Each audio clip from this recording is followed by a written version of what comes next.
नमस्ते सभी को और स्वागत है आई डोंट नो के सेकंड एपिसोड पर। मैं एक सस्टेनेबल जीवन कैसे बिता सकता हूँ, क्या ऐसी प्रैक्टिसेस हैं जिससे कि मैं अपने जीवन को थोड़ा सा और सस्टेनेबल बना दूँ। अगर ये सब सवाल आपको आए हैं या अभी भी आते हैं तो ये एपिसोड आपके लिए काफ़ी ज़्यादा इन्फॉर्मेटिव होने वाला है। पर्सनली मेरे लिए काफ़ी ज़्यादा इन्फॉर्मेटिव था। इस एपिसोड पे हमने बुलाया है निकिता और श्रुतिका को, जो कि इंस्टाग्राम पे एक सस्टेन निबल नाम का हैंडल ऑपरेट करते हैं। इसके द्वारा उनका गोल यही है कि what ever practice that they find useful in the conquest of a sustainable life and जो भी वो लोग ट्राई करते हैं उसको वो दुनिया के साथ शेयर करते हैं इस हैंडल के द्वारा।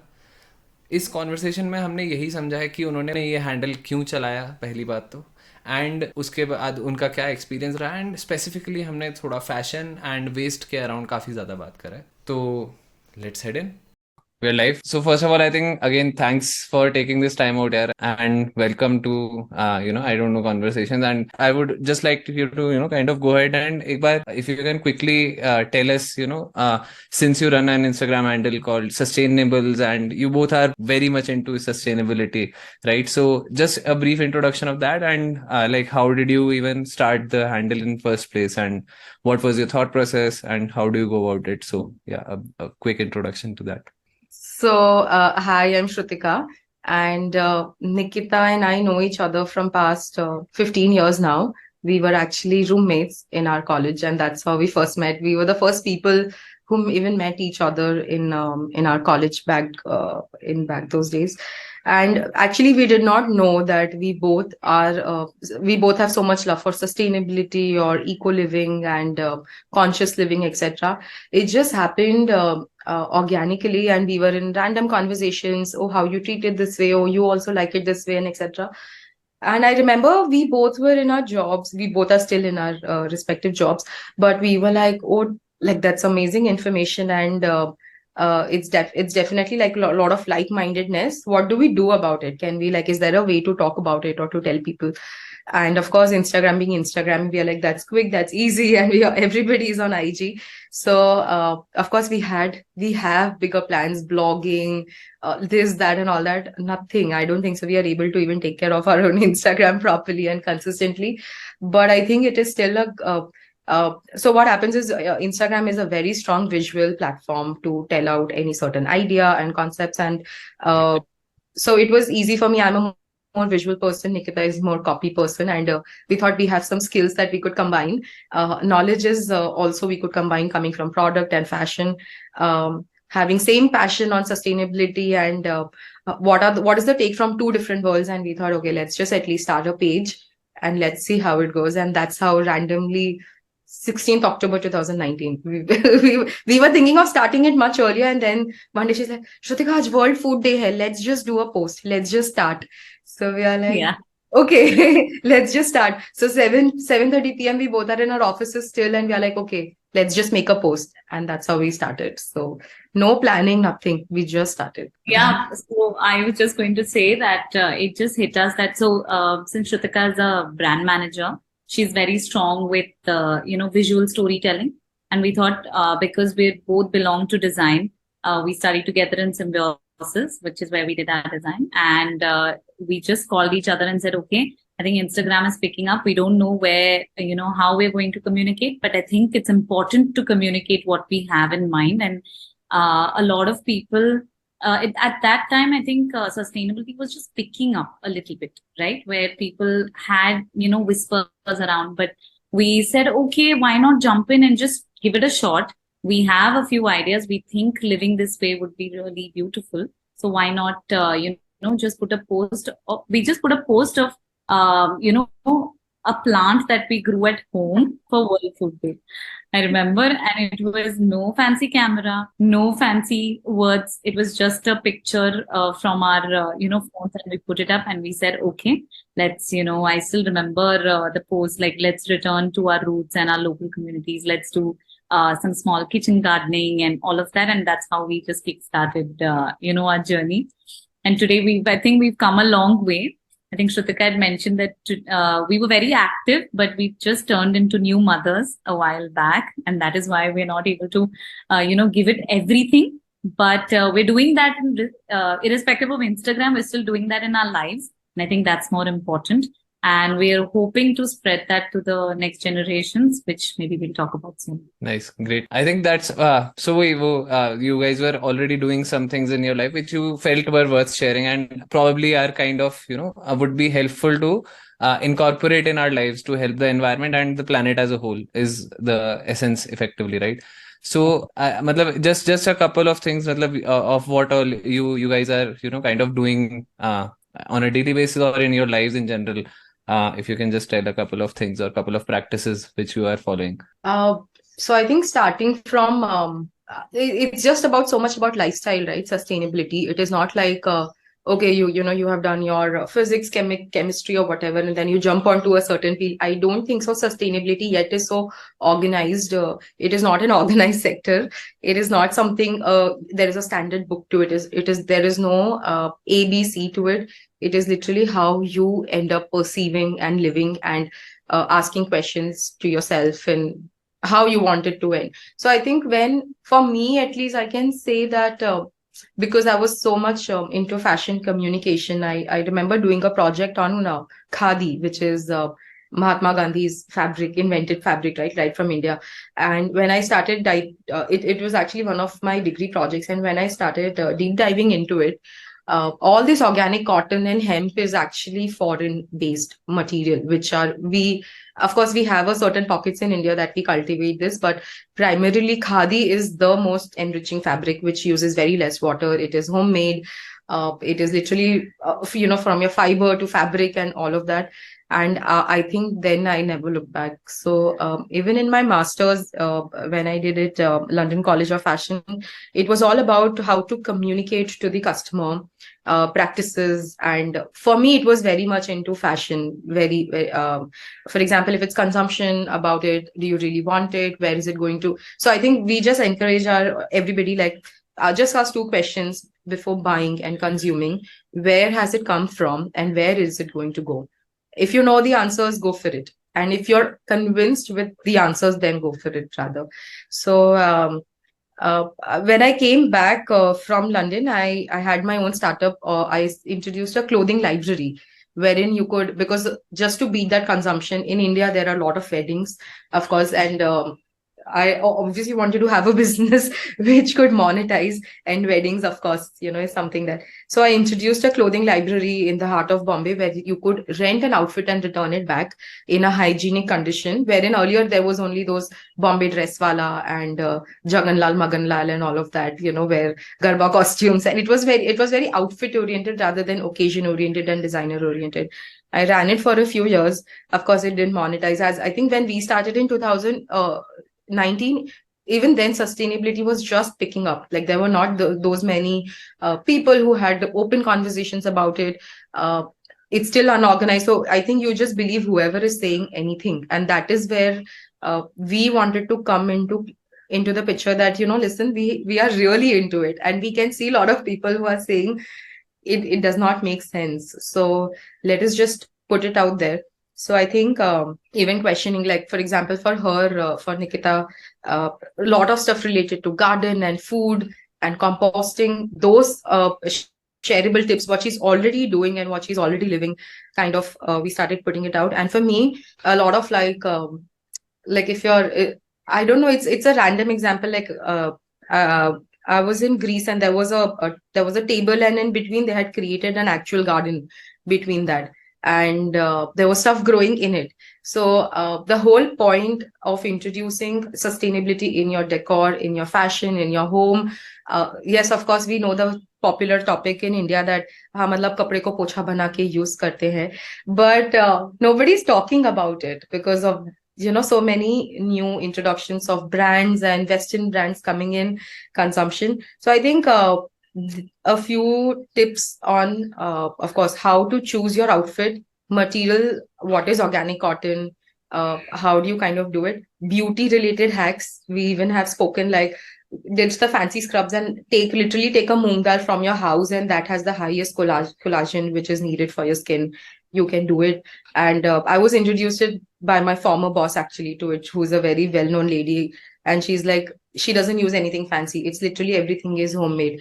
So yeah, at least those were from my end. I mean, they might be not so deep rooted and so organic as how you would want it to sound, but yeah, we just discovered sustainability exists in everything in your lifestyle, whether it's fashion, whether it's your life, whether it's your beauty, everything. So I think that's how at least those things came from me, and I think from Nikita. Yeah.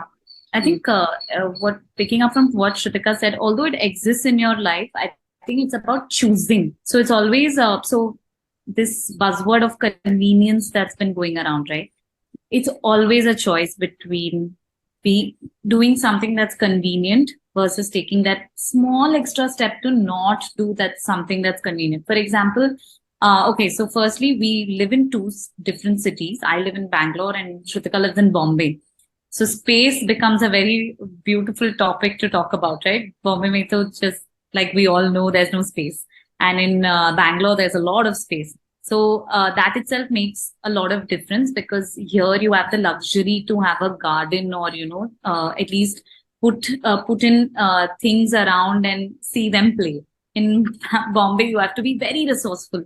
You have to probably be very creative about how you use space, right? And we come from roots that are middle class. So we've always seen, I think our mothers and grandmothers and usually do things that were very simple, but very sustainable. Like things like I've seen my mother use, since South Indians use a lot of, I'm a South Indian and Shrutika's from the north. So that's also a very good cultural difference that Indian Marwari. So very in the sustainable. I'll tell you why. So because here we have coffee and there they have chai.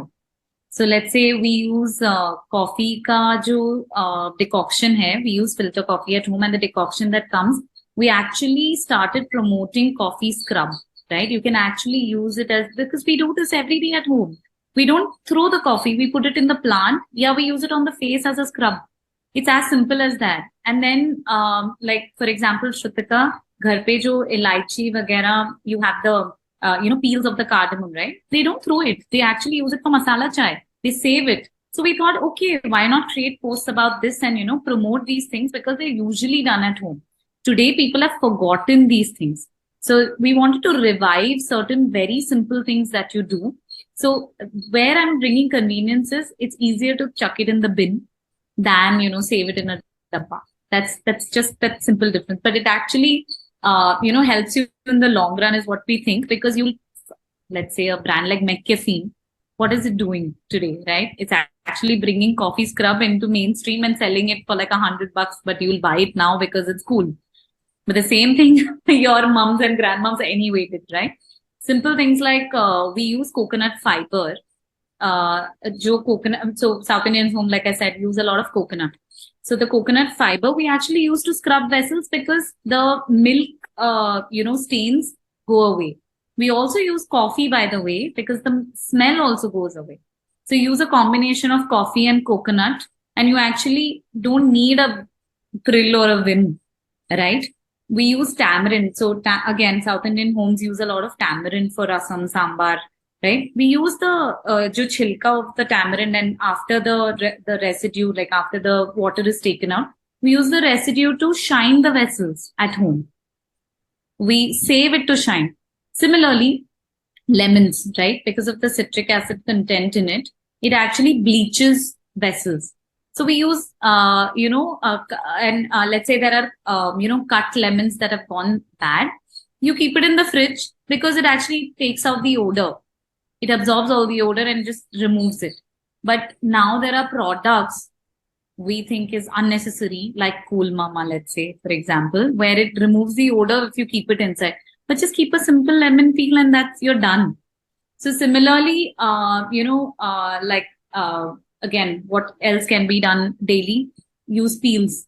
Banana peels, we put it for the plants. Eggshells, we put it for the roses for calcium because it's very important. So banana has a lot of potassium that actually increases so there's nitrogen and potassium in a soil. Nitrogen promotes leaves, and potassium promotes flowers, right? This we learned along the way. We didn't know this either. But these are all from home gardeners, by the way. These are not from fancy people. And we don't, we end up not buying compost or buying potassium and everything. It's all at your place. It's all at home. So let's say the orange peels, we actually use it to make bioenzyme that becomes cleaning liquid, right? You don't need an extra spray or a liquid. You actually just turn them into, you curate it with jaggery and water. That's all. You leave it for a month, you strain it, and you get bioenzyme. And that's what we use at home. I have bottles and bottles of it. I think Shrutika's also started making that at home as well. And we both actually use it for cleaning surfaces, right? So these are, I think, where we also realized one thing is that, let's say something as simple as air drying clothes, right? We saw it on a Western post where they actually celebrated it. They said, oh, we've discovered something really cool. It's called air drying, where you put it out in the sun and there's wind and the sun does all the job. We've been doing this for generations, right?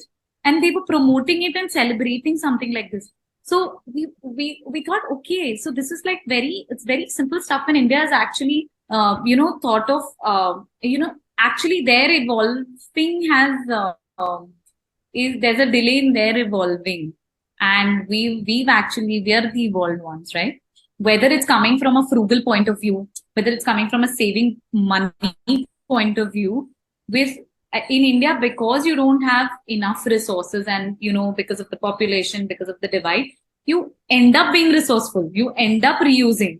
You end up doing so many of these things. So these are some of the things that we use, in daily life. And we thought both from a fashion sense and from a kitchen sense, we would promote this, as ideas for the world. That's really great. And obviously the thing you were talking about, right? कि काफी चीजें हम लोग करते आए हैं. Like since generations, there have been practices. We have just abandoned them, and now we are rediscovering them effectively. Personally, I am not kind of recycling of things. If I were to put it that way, I'm not very high on that. So probably there's a lot to learn for me also personally.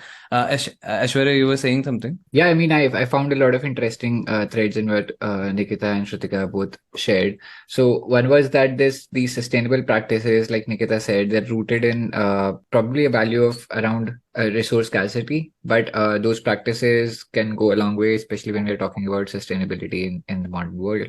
And yeah, I mean, kudos to you to sort of share that and celebrate it with the world. I wanted to know, like, around the project itself, like what did you learn around changing people's minds? I think you alluded to some of this, like when people were, for example, Shrutika said earlier, people didn't find it cool enough or like didn't find it interesting enough at the beginning. I'm interested to know, like, what was your experience with when you were sharing these practices? What kind of comments poured in, both positive and negative? And yeah, I mean, what's your experience in general in terms of changing people's mind around sustainability or exposing them to new information, like you just did? I think in terms of mindset, at least in my experience, I'm coming from a Marwari background. They are very conservative, not only in terms of your values or ethics, but in general. Like, you need to save a lot of money. It's probably for a wedding, but it's just about saving. It's just about saving resources, saving money. So I am the third girl. I have two elder sisters, so all my clothes were actually hand-me-downs. It did not come from a place that, I need to be sustainable. It, as I think Nikita mentioned, it's just about being resourceful and saving money. And if it's good, though, fake na kiya. Matlab, throwing is the last option. And I remember one of these, when we started, there was these blogs of air drying. Usme there were these things that if there's a hole in your jeans or, if it's torn after walking a lot, like, just repair it. And we are like, to aur kya karte hai? Of course you repair it, right? Like, there were these 6-7 tips. It didn't make sense to us. Like, we were already doing it and we're like, okay, so this is sustainability. What we are actually doing is sustainable, So they helped us actually, information around us actually helped us realize that we are already doing it. And even for that matter, like, I think there was one tip that hand wash, bucket wash. My mom has been doing that for all our clothes actually, and has taught us that, all your expensive wear, either air dry them out overnight or bucket wash them. There are special detergents, of course, Gentile and all. There is one more detergent we found out, I think, when we were not detergent, but the natural, like soapy nuts, which has become very famous. But it's called Rita in Hindi, which is Shikakai and Rita, the most famous hair shampoos and bars and everything, right? So we have actually made. I'm not very good at bioenzymes. My bioenzymes are always a flop. They just I don't think so I've ever cracked it. But I use Rita. I take Rita, I literally soak them in warm water, and you soak. That's the detergent you need. That's it. So when we started sharing these out, uh, people also were like, "Acha, ye to hum karte hi hain." Matlab, cool. So I think what we went through when we discovered foreign blogs, okay, oh, this is sustainability. They discovered, oh, this is sustainability. This is something that we can do. This is something that, like, for you discovered some knowledge about plants. Even we discovered, like, on the job. Acha, we wanted to do something. That's why we kept on digging in more through different blogs, through different resources, different bloggers, different influencers, different books. And then we started curating bits and pieces. That first, I'm telling you, whatever we have posted, we try it first on ourselves in our homes, and we know that this works. It is not about introducing a radical lifestyle change. It is literally like, as she said, that we are, of course, a lot of high on tea consumption, right? So in tulsi plant, when you grow, if the flowers come, it stops the growth. It's those small little seed plant. Every house has a tulsi plant. It's the most sacred plant in North India. So when tulsi grows, there are a lot of flowers, the long, small seeded flowers. You have to chop them in order to help the plant grow. But chopping, what we did is, with the cardamom peels and everything, with all of that, we started collecting as a masala chai. And that's it. My mom has been doing it forever. But I think when we started posting this, people were like, there was a lot of love and appreciation. Also, I think because we have our college background and everything, a lot of people are like, "Arey, ye to matlab kuch alag hi hai. Ye to matlab acha aise bhi." Like there was no content piece of in being created specially. It was literally about snapping things at your house. It was very warm, and I think the response has been amazing. We even are, but it takes a while. There are a lot of things when people love you and they're like, oh, I have to try. And of course, I don't know if they have tried. When we start talking to them, uh, so I remember it's of course it's difficult, even if it's a small change, to celebrate and to bring that change in your life. And I think that is when we started introducing, like, I remember we took this challenge that like reusable bottle something. So we are like, send us a photo of your bottle or something, that if you are actually using it. And we got amazing response in our DMs, and we started resharing it. It just happened like, Nikita's mother gifted me a small bottle from Miniso, and we just posted a story that it's a glass bottle, and Miniso is doing great, and now it's becoming our next reusable bottle. And bring your own bottle, like BYOB, bring your own booze. We just did this, and we were like, share us your BYOBs, that you take it for your work or something. People were sharing photos from their desk and from their cars and everything. And next thing we know that, hey, listen, there is really a community who's actually doing this with us while we are doing it. And that was, I think, a great validation, and a real sense of happiness, that okay, what you're sharing does make sense. People are reading about it. People are sending in their DMs, in our DMs, their pictures of literally what we are doing. And at least, like, I remember that part was absolutely stunning. Yeah.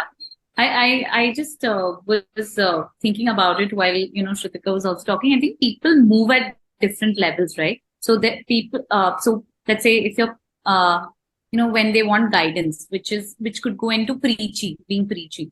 Then there's aspirational, where it's more desire oriented. Acha mujhe bhi ek, like what if, like influencers level, right? Then there is a relatable level. Acha main bhi kar sakti hu, just like you. And then there is sympathetic. Arey yaar, matlab people move at different levels, right? People like aspiration, sympathy, preachiness, all of it. What we realized early on, that if we are any of the other three, which is preachy or aspirational or sympathetic wala jo angle hai, like look at the poor earth, look what you're doing to it, kind of a thing, it will not work. If you say, hey, you got to do this, will not work. If you say, hey, we're not influencers, so it won't work. Like we're not, it's not aspirational enough, right? What we chose was to be relatable as much as possible, because if it looks simple, is easy, and they already feel like they're doing it, actually that's already opened your doors to, practice something. Because then, like this reusable bottle, acha, I also use this reusable bottle at work or at home, right? I also put my people started doing things like, oh look, I've also put my banana peels in the in the plants. Hey look, I've also put my eggshells in the plants. So things like that started happening. So what I wanted to say was, people started doing very small things like this. Like, hey, look, I eat eggshells dal diya. I eat banana peels, मैंने banana peels डाल दिया. Or things like, save the coconut fiber. See, I've saved this coconut fiber. Now, what do I do? Even things like, people usually grow these ropus plants like aloe vera, right? And we did this small thing about aloe vera gel कैसे use कर सकते हैं. Like grow your own aloe vera and use it as a gel.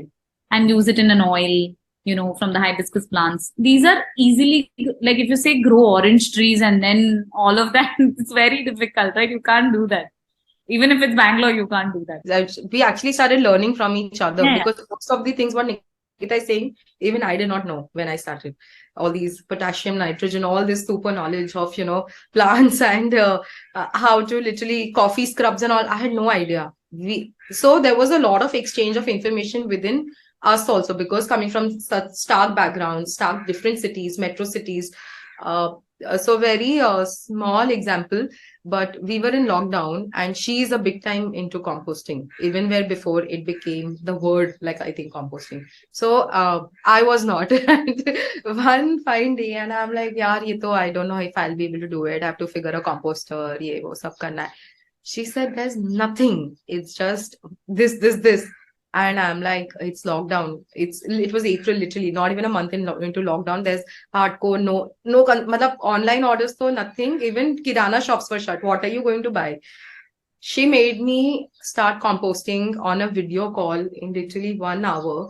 घर के बाल्टी में डाल के, and I नीचे जाके बिल्डिंग में I started collecting dry leaves, mud, and घर का तो anyway जो भी खाना थोड़ा बहुत. Within 1 month in lockdown, I had a beautiful compost. It looked different than what these guys were doing because of the different mud and composting powders and all of that. But it was compost, and that's how I learned. I think so. In the sense that we ourselves have pushed to change our thinking in our coming over our resistance. Like there are a lot of excuses available that nahi ye nahi karna hai, wo karna hai, but just I think what we encourage people is just give it a shot. You don't have to dump everything into a dustbin. Just segregate your waste, or even if you're not able to do it, dump all. Just for example, you have those lot of takeaway food containers. Even if you want to throw them in a dustbin, wash them and throw, because tomorrow a rag picker or somebody who's going to pick it up, or at least if it's mixed with different materials, it's not going to stain with a leftover food particle or something. So just take a chance. I think that is where we ended up changing up our mentality, and we started, I think, adapting each other's tips first. So that is I feel that is the beautiful change that we have witnessed. So I picked a couple of things, like Nikita, you mentioned all of the different tones and styles you can adopt in communication, and a particular style worked for you, which was around relatability.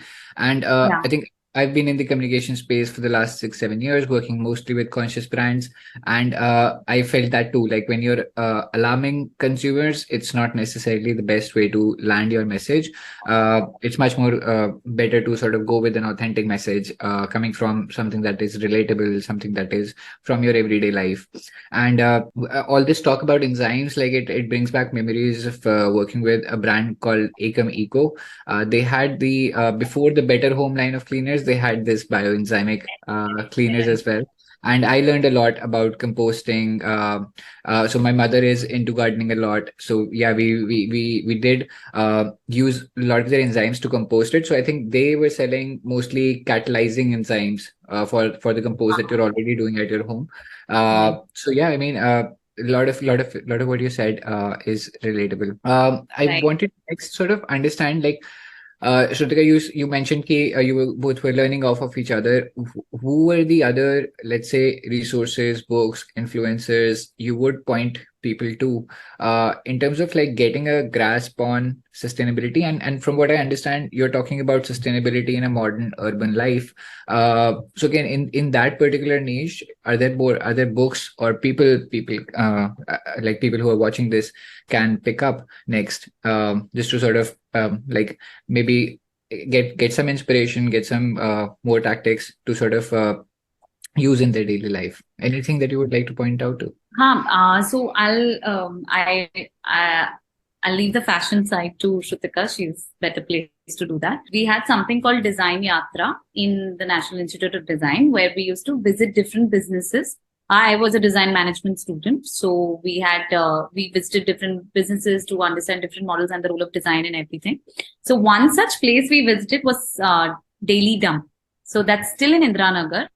So they make composters, and the person who's the entrepreneur who owns it is Poonam Beer Kasturi, who runs Daily Dump, and she's 30 years my senior in college. So I just thought I'll just go there and maybe volunteer my services because I wanted to learn more about this field. And she was very accepting. And 1 hour before work, I used to actually go every day for about 6 months to just go help them out and also understand about composting and sustainability. And because my background is in product design, the then industrial design, she was also an industrial designer, and they actually make physical composters, right? So, which I'll probably explain a bit later.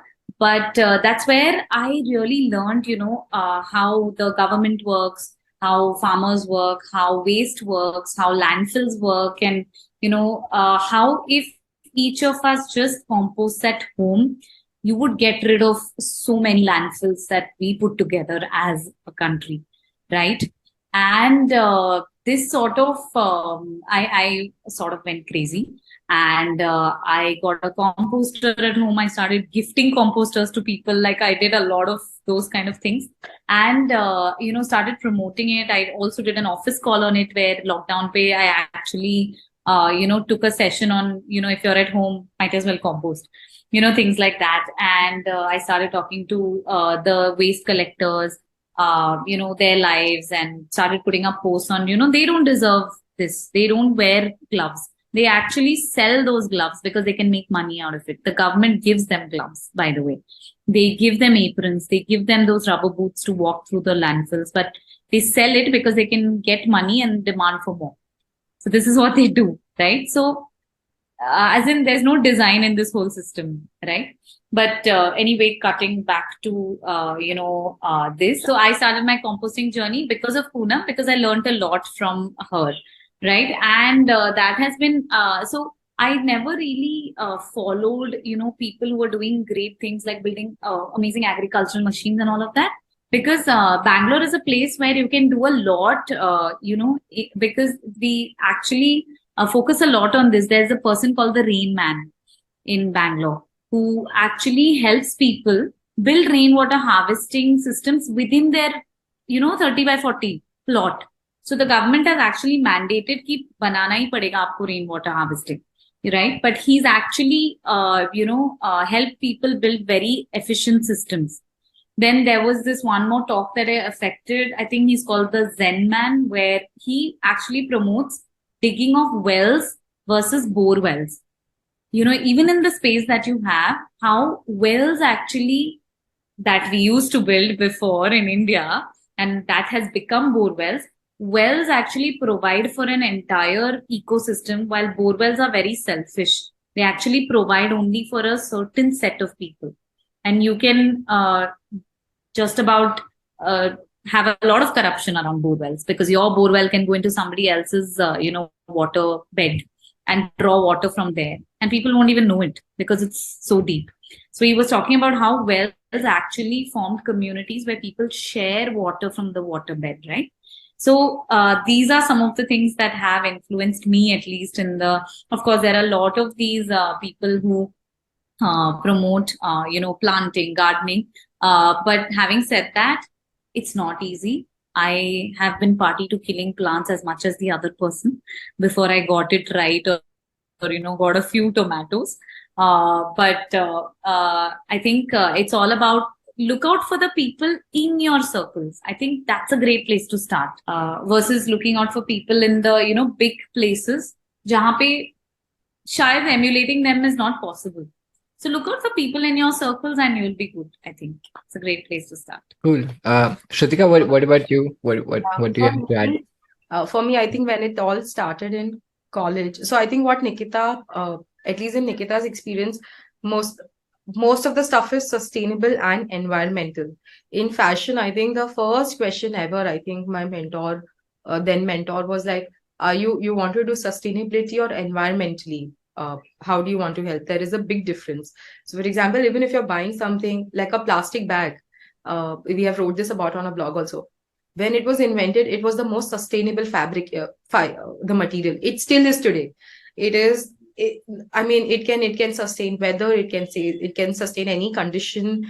It can sustain any ocean or earth. It doesn't burn. There's just lot. It was called a miracle material, and they thought that now they have developed the more sustainable. And now that is what the most troublemaker is, because it's become so sustainable. There's no end to plastic.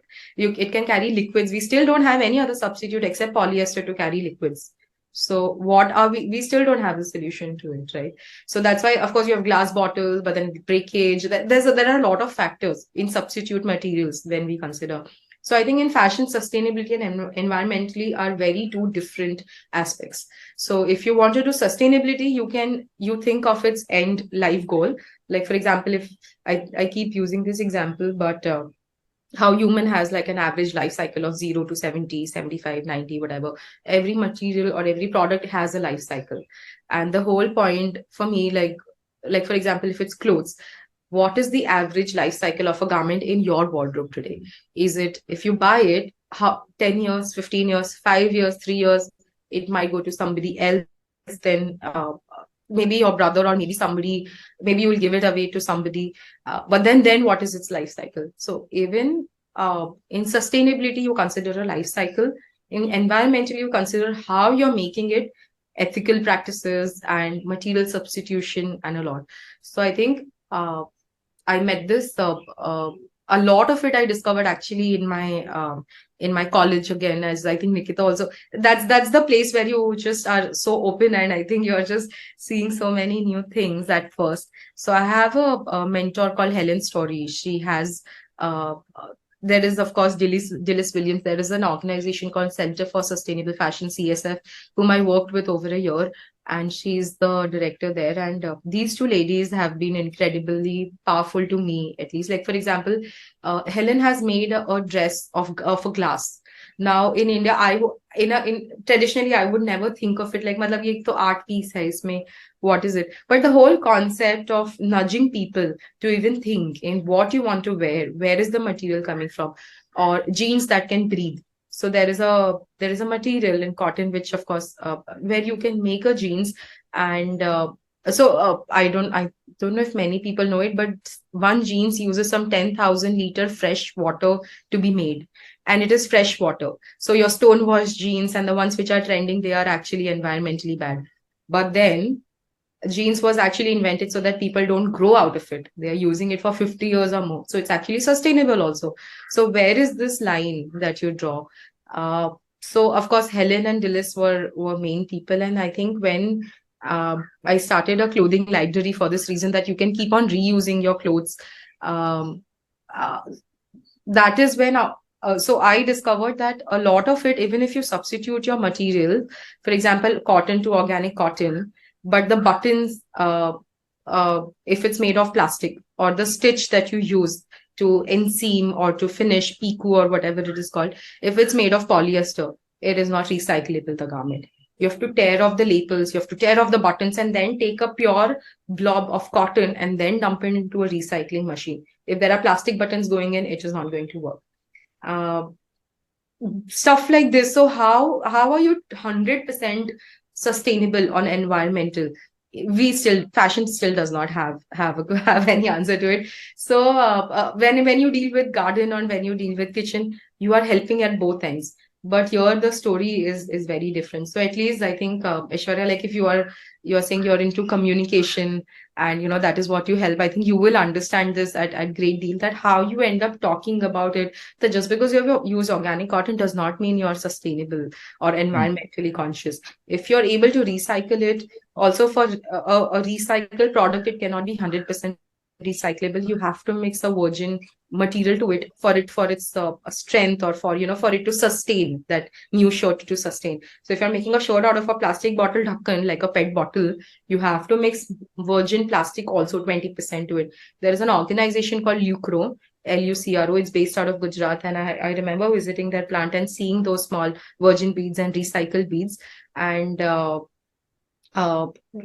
I mean, before that, I did not know that anything could not be 100% recyclable. So all those brands who claim PET bottles recycling, and I don't think so they work. Second thing, I don't know if you guys are aware, there is this platform called Relove, and there is a girl who runs, Kirti, and her husband Pratik, and they have been recently very inspiring to me, and I've met Kirti a few times. So it's a platform where you can resell a garment, similar to stuff like renting, reselling, conscious. Similarly, that if a garment is not environmentally made, make it sustainable at least. You make sure that it's used through its last end of its life cycle stage. So that has been, I think, Kirti's journey is currently very inspiring to me to see. The way she's building up a brand and getting investors and getting, what she recently did was something very cool. She encouraged everybody. So she recently encouraged everybody to send her all the Zara unused Zara clothing. Some were absolutely fresh, and she held a Zara garage sale, and it was nuts. So I think how you're bringing a platform where you can reuse, or how you can just sustain it for a, and probably because consumption is not going to go away, right? But how do you end up consuming what already exists? I think in fashion, that is what is going to be the big game changer right now. Yeah. So these are the people, I think. Very interesting. And I am going to dive further into each of those strands. So I have had some experience in fashion manufacturing, apparel manufacturing. I love to speak to you about that. And like what you told about landfills, Nikita, again, something that is really interesting. Like just to understand more about that ecosystem, I don't know about that a lot. So we can go into those two tangents. But I want to quickly check with Yash, if you want to add something to the conversation on influencers, or like have a question that for Kritika and Nikita. I also had a kind of a tangential question only, and it's more. I'm more curious around that. So there is also this taboo, so to say, right? As Shrutika, you were just mentioning around re-love, right? People are kind of they basically use clothes or even fresh clothes itself. But then there is also this taboo कि यार मैं किसी और का कपड़ा क्यों लूंगा, I'll go to the store and buy it fresh. Why should Especially I? in India, no, when you Yeah, have yeah. so much high ego for your money and consumption. Yeah. Right. So question in my mind would be, how do you even retrain your mind so this is also something which we can probably overcome, right? Make it aspirational. That's what हाँ. we do. If it's, Hmm. when it comes Yeah. to fashion and clothing, if it's like relatable, you don't want it, because fashion is not a necessity. It is aspiration. Hmm. If you're saying कि हाँ, and today क्या, since long influencers have been Bollywood or cricket. It's, you can Right. write every algorithm and logic for a brand, but like I can be very blunt about it. For Sabyasachi, he's such a great designer from 92, 96. He's been doing the same things. Only when Anushka Virat and Priyanka were, then he became a brand of what today he is. But his strength is communication. His strength is he's a patronage of the crafts and Indian. And even Kareena Kapoor wore in, I think, Chameli movie or something, right? Taboo has been wearing, Vidya Balan has been wearing. But it's when a strong influencer talks about it, it becomes cool, and then you Hmm. want. Similarly with this, if you end up making it, it's cool, guys. Like, this is what it is. I mean, you have to be so confident about it. We are both very confident of the practices that we do. We are very confident that, अरे ऐसे ही तो रहते हैं और कैसे रहते हैं मतलब, why are you have to at one point be absolutely be a little I wouldn't say arrogant, but be absolutely be like कि यही है, ऐसे ही करना है, and this is the cool way, right? It is good that you're doing it. People will somewhere down the line shift. They might not do 50 things, they'll do 2 things, but that is a good start, because overcoming that resistance is the start. But so how much ever we do relatable, eventually it's their aspiration you have to crack. Only then they will go for it. Yeah. Right, especially in fashion kind of thing. Sorry. I just wanted to bring a point here. I think Shrutika had told you about the business that she started, right? This was exactly what she used in fashion. So it was called Attache, which was a designer rental. So if a designer has made it, they would rent it out. In India, like weddings, right? Obviously, everybody wants to buy new stuff for everyone, right? Actually, it's for every function.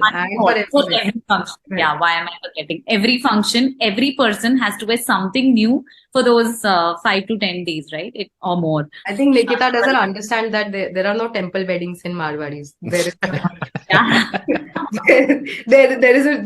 you have to follow a dress code for 4 days, you know. It's a 3-4 day function. Yeah, so it's like दूसरे की शादी खुद ना करना. Yeah, I think weddings के लिए तो बहुत ही बात कर सकते हैं. But anyway, coming back, she actually used this aspect of aspiration in fashion, because, like she said, in kitchen and gardening you can use relatability. You don't, but in fashion you'll have to use aspiration, right? We'll have to change the tone, and Aishwarya, what you were asking us, right? The tone and how you communicate to a person matters a lot. So once she started saying that designers have worn this, or people started wanting it more. The brides themselves wanted it, because you cannot afford like a 2 lakh, 3 lakh or more. Shrutika will know the real numbers, 10 lakh maybe. But you can afford a relatively 1/10 of the cost you can afford. But it's from a designer, so I will definitely, I can at least say in the shadi ki designer ka hai, right? She tried to use that, and actually it did really well. Bridesmaids started using it, in Indian weddings and in other weddings. So, yeah, I just wanted to bring that one point of how you have to use different tones and languages for different topics, industries. And also in that, what at least I faced is a lot of couples who want to fund their own wedding, because it's not, I don't want to, my dad and mom to pay and everything. They wanted to save money so that they could build up their house, they could travel and invest in the things which really mattered to them. And they were really, it might be a small section, but there are actually those people, when you start speaking about it, these communities just starts coming to you. At least we did not know there are more people like this. It's only when we started reaching out, and there are people who are coming up and really like really good people coming up to us ke acha, no, I'll take a rent, it's fine, matlab shagun wagun kya hai, we'll rent an outfit for the wedding. And I had Anita Dongre, Manish Malhotra, Sabya, Tarun, all, Ritu Kumar, Anarkalis, everything. So it was, I'm telling you, it was not like a Maganlal or like an outfit oriented, but when you actually have a solution where you are fulfilling their aspirations and giving them a logic, I think today there is a strong community who lives by it, who's not afraid to try anything new, who do have the value of what their parents passed on to, ki hum shadi karenge, ye karenge, but who are smart enough to tweak it up in their own way, are slightly rebellious also, self-made people. So I think when you understand what your customer psyche is and you start filling in their, all their pointers, I think it is pretty doable. Yeah. No, right. And I think everything that we've seen around Rent the Runway also speaks to that. Like, also, I mean, you spoke about Tree Love. I learned about another community through an ex-colleague of mine, which is This for That. It's again a cloth sharing business startup.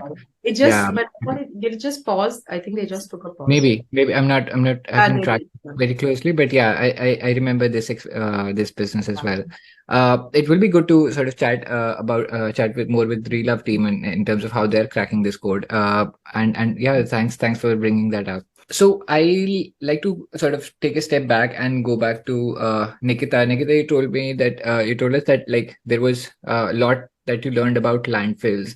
So let's just break that down for anyone who's listening, like a 101 of sorts. Like, what was your first foray into it? Like, what did you learn that you did not know beforehand? And yeah, I mean, what are some interesting things that people should know about? It's actually very simple. I think one ought to witness it. Have you guys seen a landfill? Of course, yeah. It's a so close to, so Delhi has like three large landfills. One on its eastern border, one on its northern border. I've seen it like countless times, like traveling in there. It smells like anything. It's an eyesore, that's for sure. I also heard about a professor in IIT Bombay solving for it. I'm not sure. I think he was like planting a grass patch of some sorts. That was sort of again. I'm out of depth here. But yeah, we can possibly like look back and maybe add into show notes or something. But yeah, I'm happy to hear what you saw. Sure. So, we can see it. Yes, we can smell it. But what people don't understand is that, firstly, obviously, methane. It releases methane in the, ozone, obviously, because of all the concentrated, composting that's happening, but it's not obviously efficient. And what it also does is, when something degrades, right, there's something called leachate. And this leachate is very harmful, and it goes into your bed, your soil bed and your water bed. So just imagine kilometers around the landfill where people stay, and usually the not so well off stay there, right? Because they don't have a chara, like they have to stay there. It's going into their systems, it's going into their bodies. But because we are so far away from this problem and we cannot see it or smell it until we go closer to it, even with a bird's eye view, it's very far away from our lives, right? But this is something they do every day. They drink that water, they have to plant, and imagine the farms around it. If you see karma, you're actually getting the same thing back into your kitchens that you are putting out in the landfills. Because the farms, where else will the farms go? Right? They're also in the suburbs, right? As in, the leachate is actually affecting everything for kilometers around, and that's why the plants are not robust. So in order to combat that, you pump in more pesticides and insecticides because the nature of the plant has changed now, right? And I also discovered something, that farmers are not willing to put in compost. That actually there's a big problem ki compost ka kya kiya jaye. So let's say that's why there is no market, if you see, for composting. So while it sounds ki karna chahiye, and at your own homes you will be able to use it for your plants, but that has to be at scale. It cannot be just a few homes and the problem will be solved, because there are 99 others for this one person, 99,099 people who are doing putting out non-segregated waste that's actually going in, right? And not many people are bothered about it, even in the chain, because there is mafia around it. There is kachre ke liye mafia hota hai. Matlab, imagine for what, like mafia for all the things in the world, right? There's lobbying that happens for that. And for example, even if a building, like I think when I was working in Daily Dump, right? I had actually told them very naively, ki, why don't you just propose it to these builders where they give you this composting space, or they do it together, composting inside the society and all of that as a given, like as one of the things to be promoted. She actually told me that people don't want us around. They don't want us because they earn a lot more when they give it away, the waste, right? Doing composting and all is a lot of cost for the builder. they don't want to take it up, and they're not able to see the ROI on it. So they're like, no, we'll just tell BBMP ki itna milega aapko, and people want to avoid these conversations. And Just sorry, I had a drill down here. So, I'm unable to connect the two things, right? So, I think we can do composting in our own homes as well, right? But how is it then costly for the builder? How is it costly for the builder? there are two types of composting that you can do. One is Mhm. where you do individual at-home composting, right? Which is a lot of friction, Yash. There's a lot of friction to do individual home composting. It's easier when it's a little easier to segregate the waste. Is little easier, not so easy, right? My parents in Bombay still don't do it because there's no rule around it, right? In Bangalore, there are more rules. So everything comes and stops at policy making finally, but we'll go back one step. Segregation is easier when somebody's there, an unknown face. You don't have to interact with that person. You put it down a chute, or you just keep your kachra outside and somebody's there to take it every day, right? So people prefer to segregate versus individual composting at home. Only the very driven gardeners will actually do composting and all of that. Varna, it's a big friction. Now, let's say the segregation happens. There are very few societies that actually invest in composting, like actually segregating ki plastic yahan diya jayega and the wet waste, because wet waste and dry waste have very different properties, right? So wet waste, yes, it will smell. It's already stayed 24 hours at your home.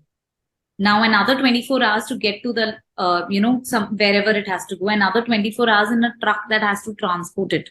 Why do you think garbage trucks smell so bad, right? Nobody wants to be near it, right? And there are people working day in and day out. And then 24 hours to transport it to a landfill.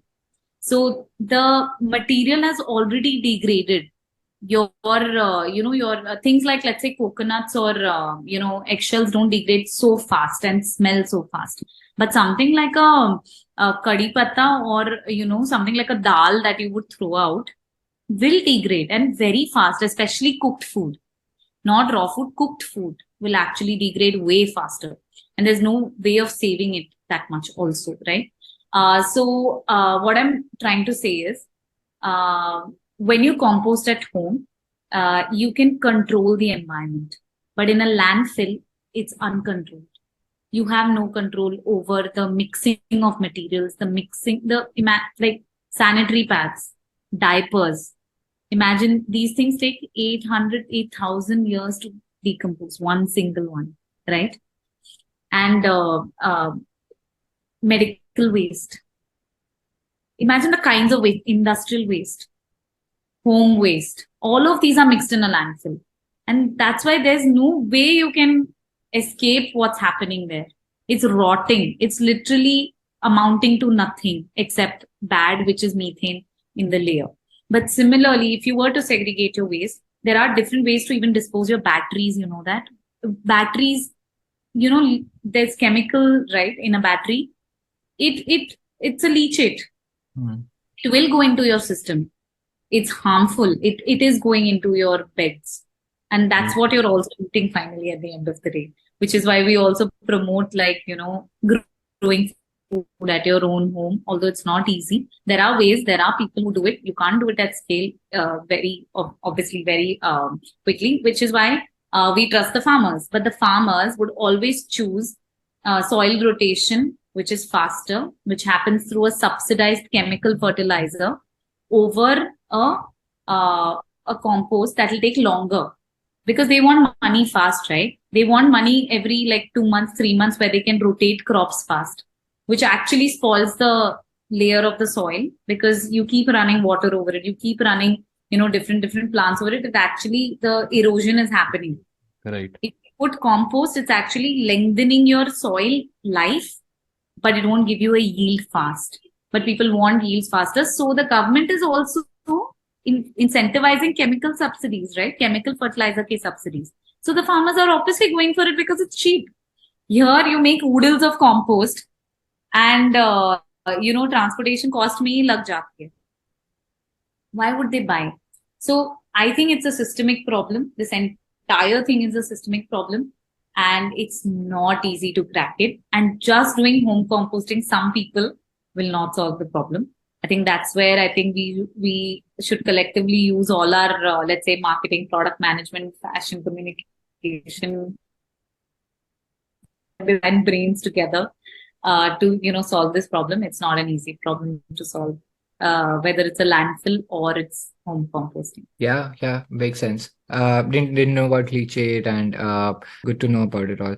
And I was like recently hearing another podcast in another context where I mean, so in a lot of ways the choice is that the institutions around it, or the organizations, the system that we have said, like you said, pointed out that this is a systemic problem.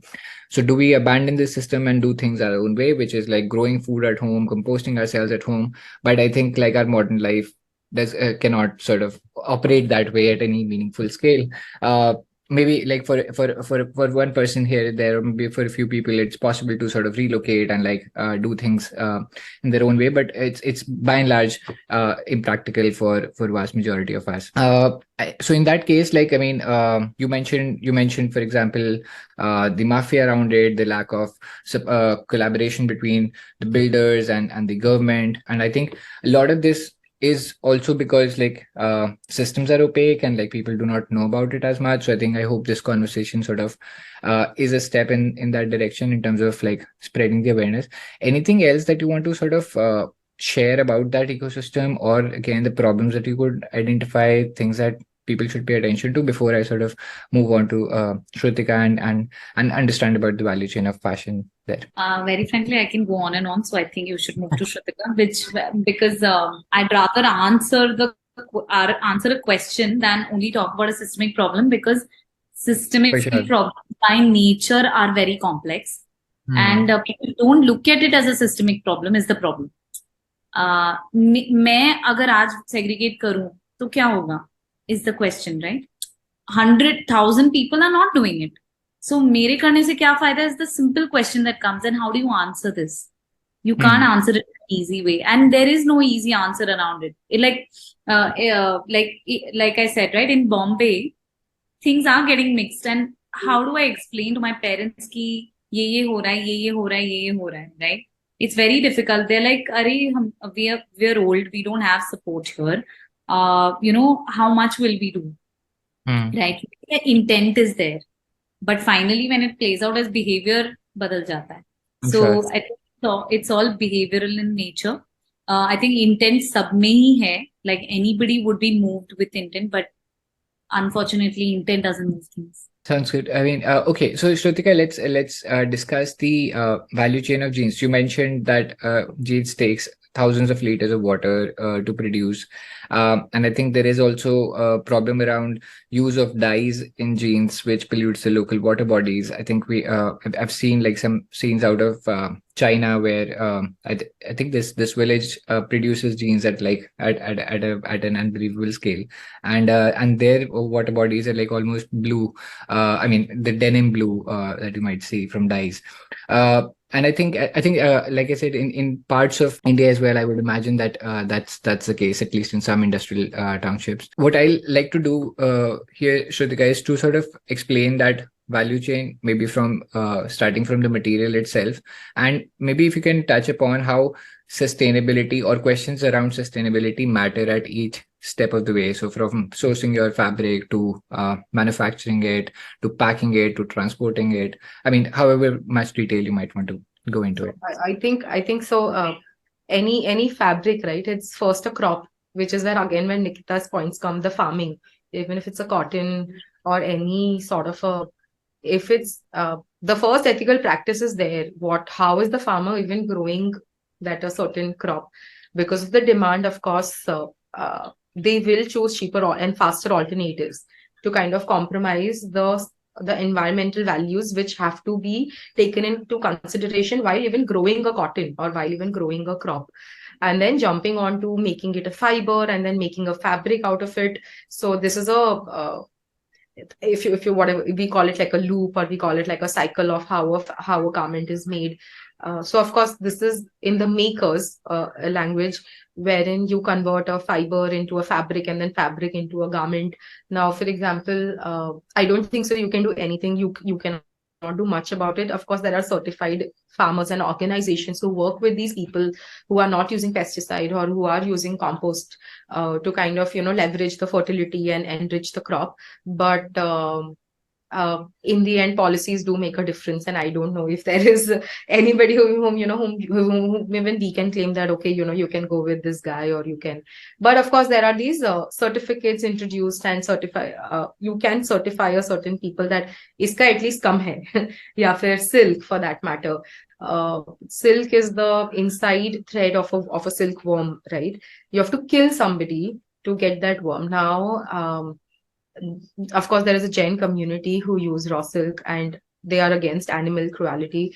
And even I have worked with an Indian bridal designer. So I know this for the fact that piece silk is of utmost important if you want to sell your bridal wear to them. So piece silk is something when you have created an environment where the silkworms are dying on their own. Otherwise, you have to literally boil them in a hot water to get that resha or resham in silk, it's called, right, in Hindi, a long shining strand. But when you let them die on their own, the fibers lose their strength. It's as good as if you don't compost your dal right away, it's dried up. Most of it is dried up. Similarly, if it's if worm is dead and if you're picking that the resham out of it after 3-4 days or after however long, it is slightly broken, it is slightly pigmented. But you have then at marketing level, you have to convince the defect in the beauty is not a defect in the piece, it is the beauty and it is absolutely natural and it is a one unique piece that you will own. Or you play it along at a communication level, you make it as the strength at the marketing side of it, that you are not going to get this and this is what has gone into it. So storytelling, after all the points that we covered, like from making to how it was made, which village mein which farm which didi has actually sewn the tassel of it or something, makes an interesting part of it, that it has gone through that much of process and handwork, and that is why this garment is special to you. So for example, if you are buying a garment, but before that there are 70 to 100 hours and 54 hands gone into the outfit that you're buying today. Of course there's an impact to it. Of course you feel something, you're privileged, and then you end up buying or you end up choosing it. But in terms of adding value to that certain garment which is being made, I don't know if every brand is honest in what they are communicating, which is what we call today greenwashing. It happens in every industry, FMCG, Lelo, anything. So after you've made the fabric, where is the demand coming from? How much to make it? You mentioned China. Of course, there's Bangladesh also, which is very popular in fast fashion. So again, when you circle it back, it's though in the cycle, making, supplying, selling, and consuming and wasting, there are 5 steps. If it's a linear journey, we are trying, instead of a linear, we are trying to make it a circular, that after wasting, can it be made again, which is where recycling was invented. That's why we call it as a closed loop system.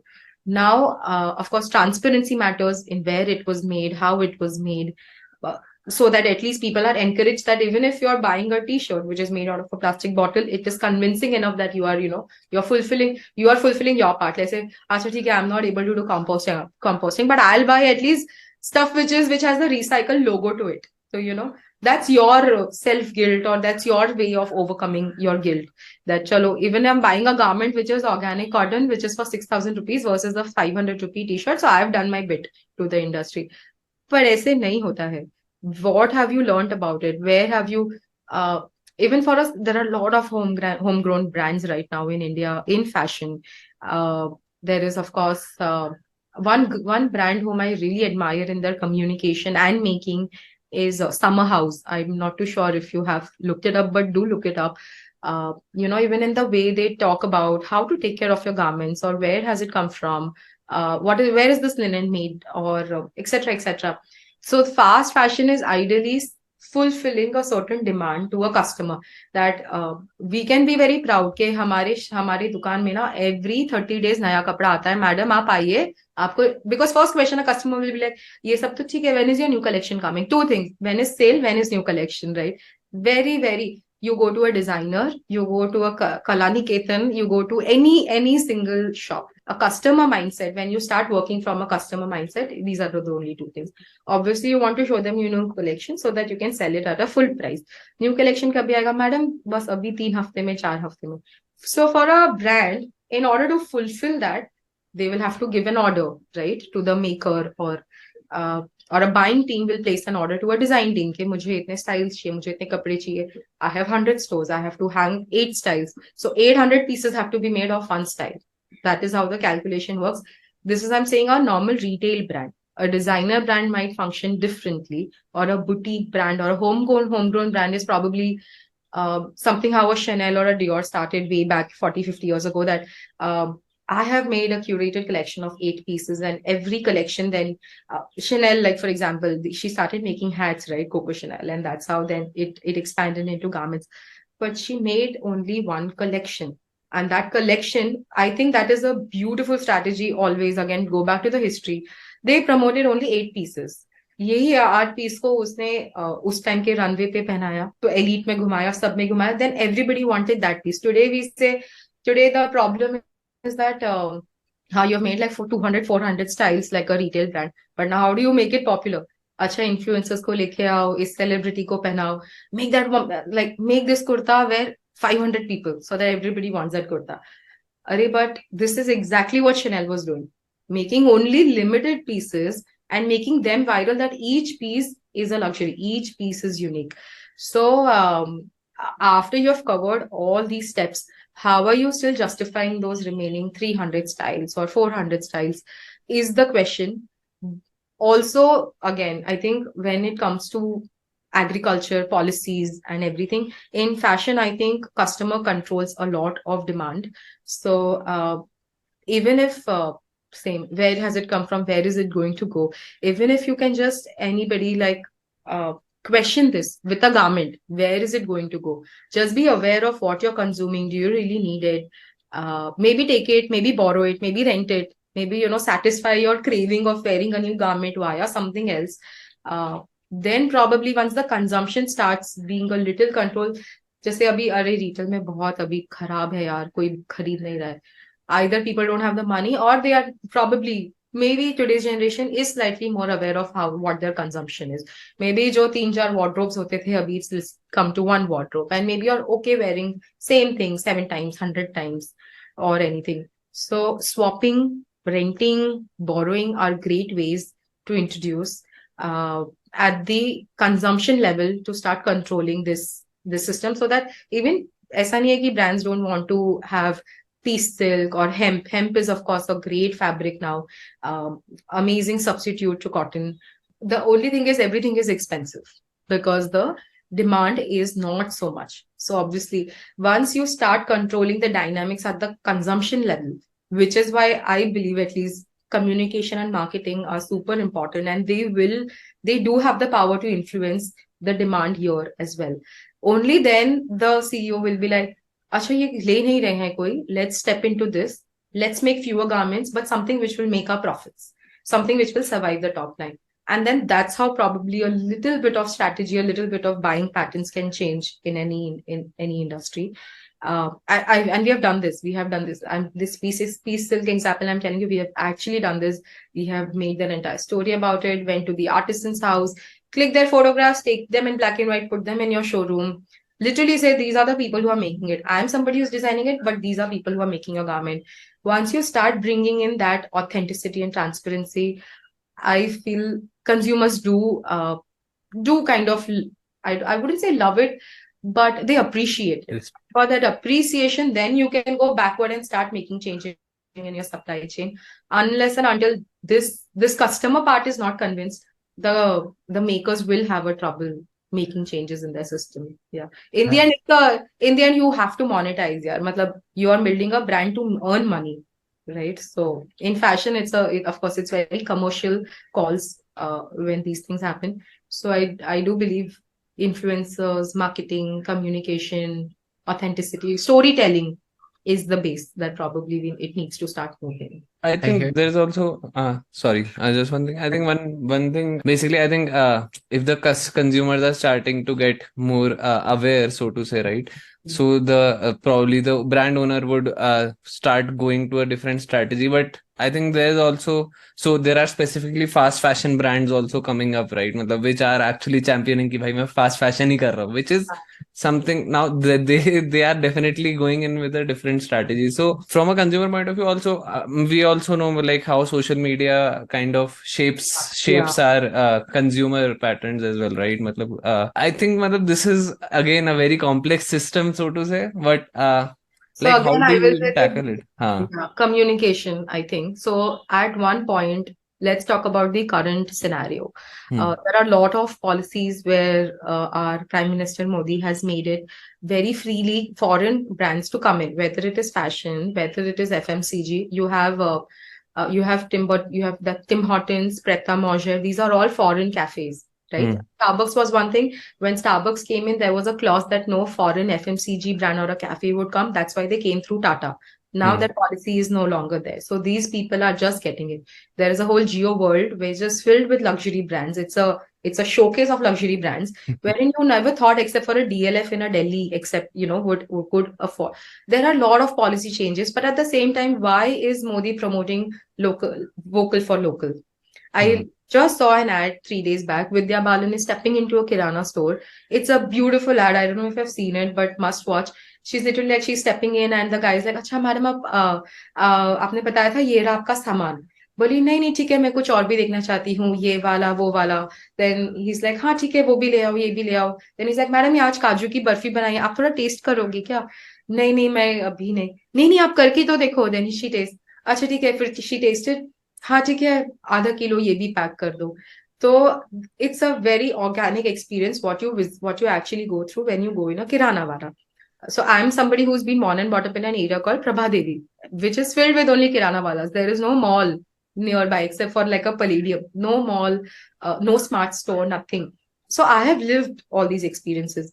And then it's an initiative by the government. And in the end, they reveal that support your local kirana walas. But then at the same time, Reliance is coming up with Reliance Smart Stores, DMart is coming everywhere. So, of course, I mean, when Modi can bring in all of those brands and make it easier for people to spend and earn and economy to rise or anything, communication here, he's also doing it for, support your local businesses, support homegrown businesses.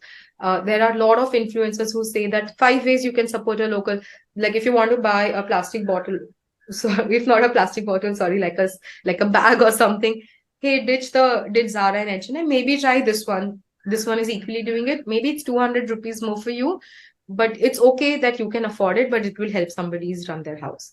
So support local businesses.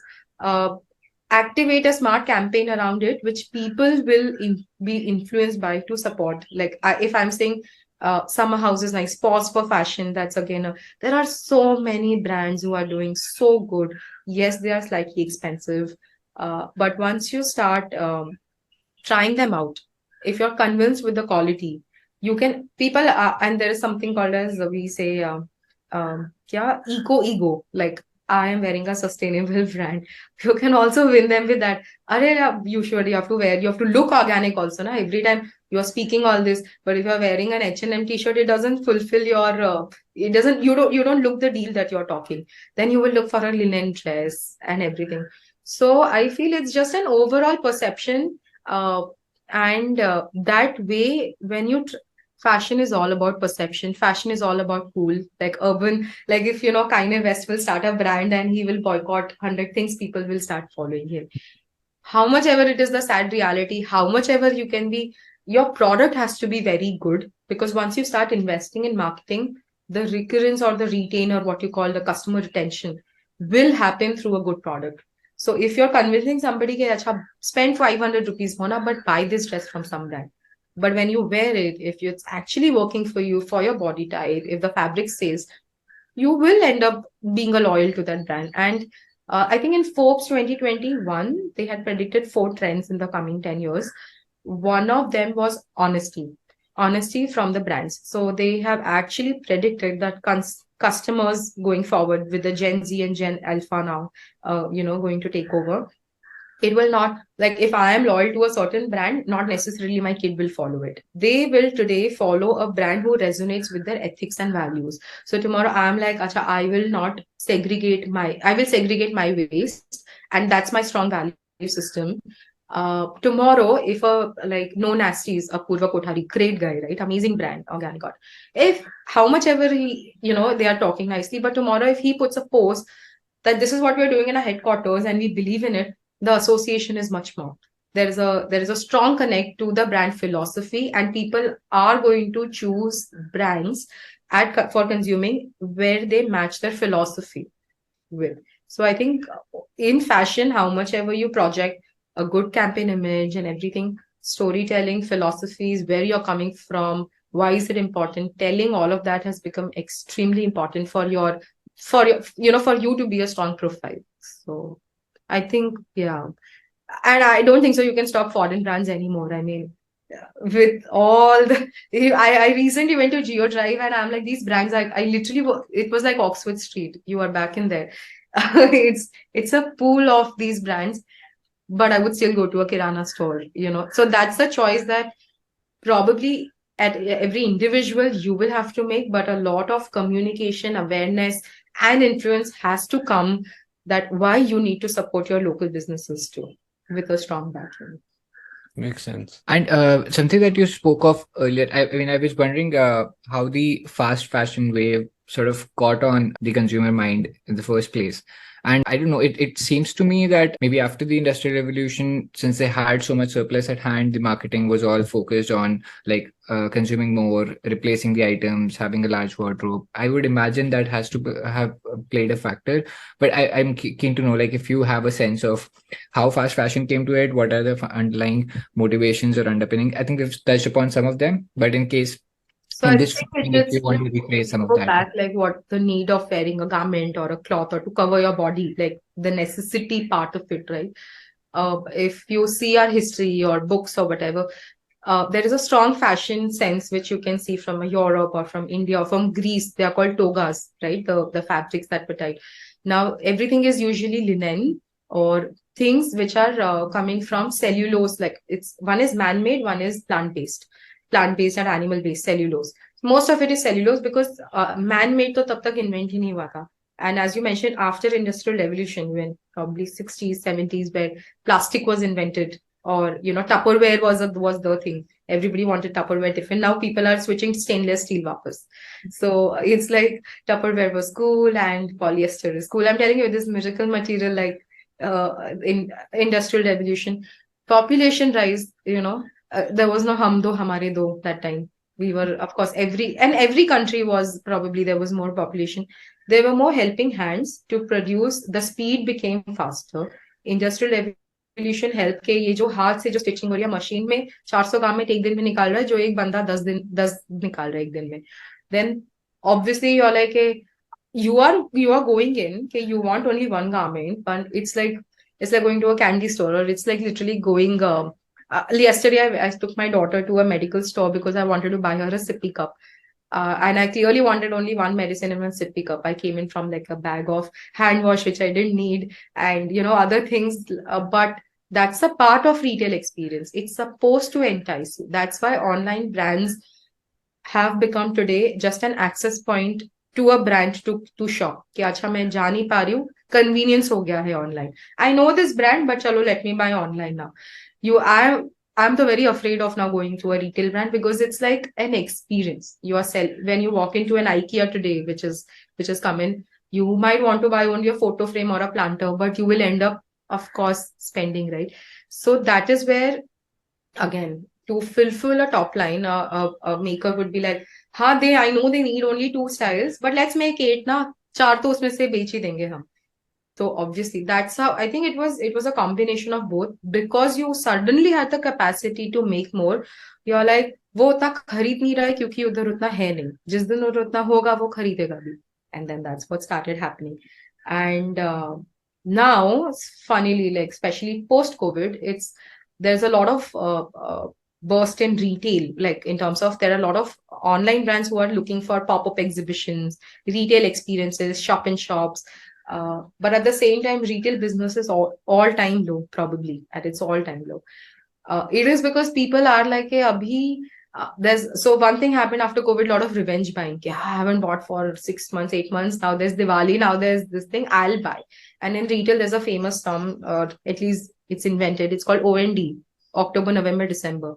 Especially in India, you cover 60 to 80, 60 to 70% of your business revenue in OND because of the occasion driven. People go out a lot in summers.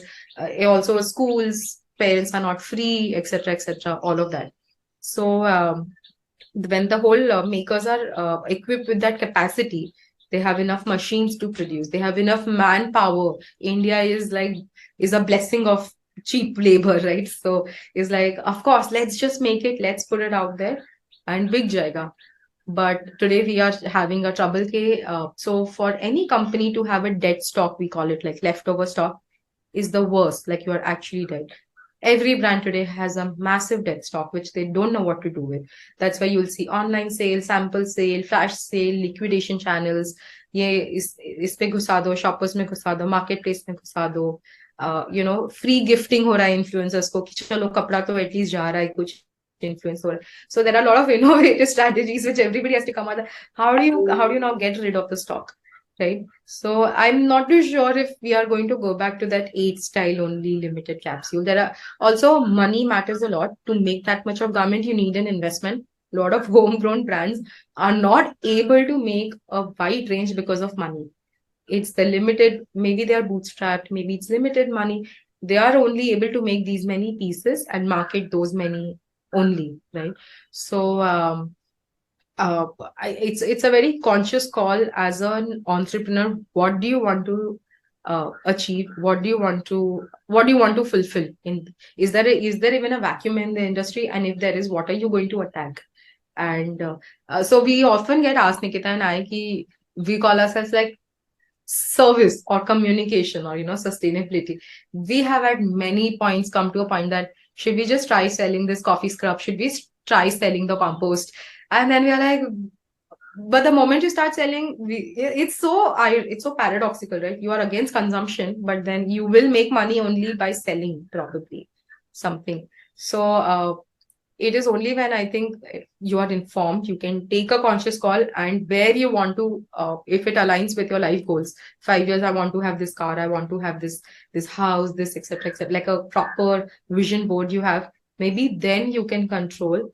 Otherwise, there's no end to it. Matlab, it's just a competitive market. So No, I hear you. In fact, I like to sort of add here something that we were discussing in a previous episode was around if people become more conscious. Kya conscious consumption means consuming less, or like the GDP going down or the business going down, and that is the reason. So just say you mentioned it's all about the commercial interest. People want to sell more because usse paisa banega, and that is where let's say the purpose with which you might start an enterprise, probably the contradiction you felt when selling the coffee scrub as opposed to making it on your own. So I mean, something that we discussed on that episode was that when it comes to GDP or like making money is essentially a token of value in terms of like if you're offering something that I value, I mean, I'm going to pay you money for that. And in that sense, like when it comes to conscious consumption, if I'm consciously valuing a different thing, which is, let's say, buying a fabric that runs for 3 years, 4 years, 5 years, that can be turned into an heirloom, and the culture sort of starts valuing that, and people spend money for that. I think that's we were discussing that this is probably one more direction that let's say consumption can take. And in that sense, the consumption does not need to go down. It does not need to be everyone sort of just making things for themselves, and like the economy is not there, the consumption is not there. So consumption does have a positive underpinning to it. I think when we add a conscious layer to it, it can possibly just orient it orient the consumption in that right direction. Yeah, we're curious to know like what you think of that, and do you necessarily see कि conscious consumption means consuming less? Because I think what Nikita spoke about composting and like using commercial products, I think speaks to some of that. So I'm keen to know your thoughts. Yeah, I don't think so. It means less. I don't think so. Conscious is equal to less. I just think you decide your own quantities in what, as per your, for example, if it's food, if somebody has to do a dieting or something, right? If somebody's starving, chances are that they will hate the dieting and afterwards they'll end up binging absolutely on anything. It's similar with fashion or anything. It's literally about how much content you consume, how much food you consume, how many clothes. Every person, it's subjective. So I don't think so. It is less. I think it is just about figuring different ways and identify, maybe offering like this for that you mentioned, right? Another great, you are eventually giving a garment only, but it's a different model, which probably helps the environment at some level. There is an Instagram handle called All Things Pre-Loved. Amazing account. It's run by I think a girl in Pune. She works in fashion, so all the model clothes and everything. The grid is also very, it's not like any conventional ghar ka looking, very cool looking grid. And probably you want that Versace corset, which is probably now for only, which was 15,000, now it's only for 3,000. That's the difference. So uh, there are different ways where you can offer. And I think at least like my last startup was probably an attempt to so consumption, just fulfill your consumption in different ways. Like for example, one practice, if you're an online shopper, before putting anything in cart, put it in wish list. And then before buying, just visit your wish list again and then select. You will automatically consume less. You will automatically or consume consciously. You will again rethink whether you really want this, because you'll end up seeing this long list and you're like, Acha, maybe I'll just skip this. Maybe next time. For now I'll buy only these 4 things. So yeah, I think wish list is an amazing way to just start reducing your consumption for online shoppers. And uh, there are Pinterest, for example. It's a long lost social media platform, but it's like people started using it for the decor, for interiors, for the lifestyle and everything. You just start pinning it, all your ideas. You are literally, what it does, it takes care of your desire to acquire. You have fulfilled everything, and now isme se probably, this I still want it. Let me then go only for this. Then I will go to probably an IKEA or home center or whatever, and then I will look for that specific thing. So I would say these virtual ways to just fulfill desire, even if they are promoted a lot, then probably consciousness would automatically happen. Very And interesting. yeah. Yeah, makes sense. Nikita, what do you think? Anything you would like to add? I think I have a slightly different view. So one is for and one is against. I think it's also about consuming less. While Shrutika may have something else, I still think it's about consuming less. I'll just get to that in a minute. But I also think it's about consuming right. So there is something that's probably right for you. And also so I'll tell you why I'm saying these two things. It's because right now, like Shrutika said, everything is so simple. Everything is so accessible, right? I also went to the medical store because of my son yesterday. And I actually ended up buying a sustainable detergent to clean the uske bartan. And I got a Mamaearth ka lip balm because I was like, acha, Mamaearth matlab safe for baby. Okay. And I ended up buying, something else. I just remember that I went for just one thing, but I ended up buying 4 to 5 things, right? But that's also because, so one, this is where the right comes in, right? While I am trying to consume right, like maybe I'm not buying a Vim or a Prill and I'm buying this thing that's giving a chance to a brand that's actually into sustainability. Probably a Mamaearth that's communicating this, maybe. We don't know how true or not it is. That's another conversation and a podcast, I think, about brands and what they stand for. But apart from that, these two brands were trying to do something in the sustainable space. So I bought this versus, let's say, a chemically produced thing in these two cases, right? So that's what I mean by consuming right. So you can make choices that, are alternatives, right? Yes, granted that they are a little more expensive, but you are going to spend the money anyway, right? On something else. So why not this? Is what I meant by right. Where I differ a little bit of consuming less is I actually didn't need all of I did not need all of that, but I still got it because today I'm an individual with a career path and disposable income, and I'm also contributing to the GDP. So I feel like I also have the rights to, splurge. And obviously, fashion comes in, brands come in, and they say, "Oh, you need this. Oh, you need this. Of course, you need this. Like, why wouldn't you need this, right?" That's all people are saying, and obviously, Instagram and other places are promoting depression to an extent कि दूसरे का life इतना beautiful है, go for another vacation. Of course you deserve another vacation. Of course you deserve another car. Obviously you just have a black car. Now you need a white car. I'm saying I'm probably exaggerating, or maybe not actually, but I also think it's about consuming less. I can tell you a very simple example of a buffet. What do people do in a buffet? Because you want to maximize जितने पैसे दिए हैं, you will try to eat more. You will try to eat everything, even though it's not right for you, and even though you don't need it, your body cannot take it. But in a buffets are designed like this, right? कि आप and your plate is small, you can go as many times, and this also happens with the unlimited pizza, unlimited Coke, or whatever kind of thing, right? That people promote. I feel consuming less is a very, very difficult thing to do, but it's also a right thing to do. And it will also help. Yes, it will not help the GDP maybe, but it will also not generate as much waste where people. I've heard in America, people actually consume so much that they actually buy space to store the things that they don't use, like That's a basement or a room or things like that. I've actually, I was like so surprised ki, but you know what? We're also getting there. We are Mhm. we are going that path because we are trying to promote the GDP of the country, and because Instagram shows you, or other places shows you a world of beauty and excellence, and this is how you got to live. We're all moving towards that. So today it's not a big deal if एक और Myntra पे $500 का एक t-shirt खरीद लें. It's not a big deal. We will add that on our thing, right? It adds up later. So I still believe that consuming less is also a way of conscious consumerism. Although it's very, very, very, very, very, very difficult, almost impossible. No, that's true. And like you said, we'll probably have another conversation where we discuss all of these brand hacks to sort of make people consume more than they need to. A quick hack comes to mind is key. So, for example, if you have like small, medium, and large 3 SKUs, the small SKU is going to be priced very close to the medium one. And the medium one is so all of these are effectively the same choices. Yesterday we were at a pizza place.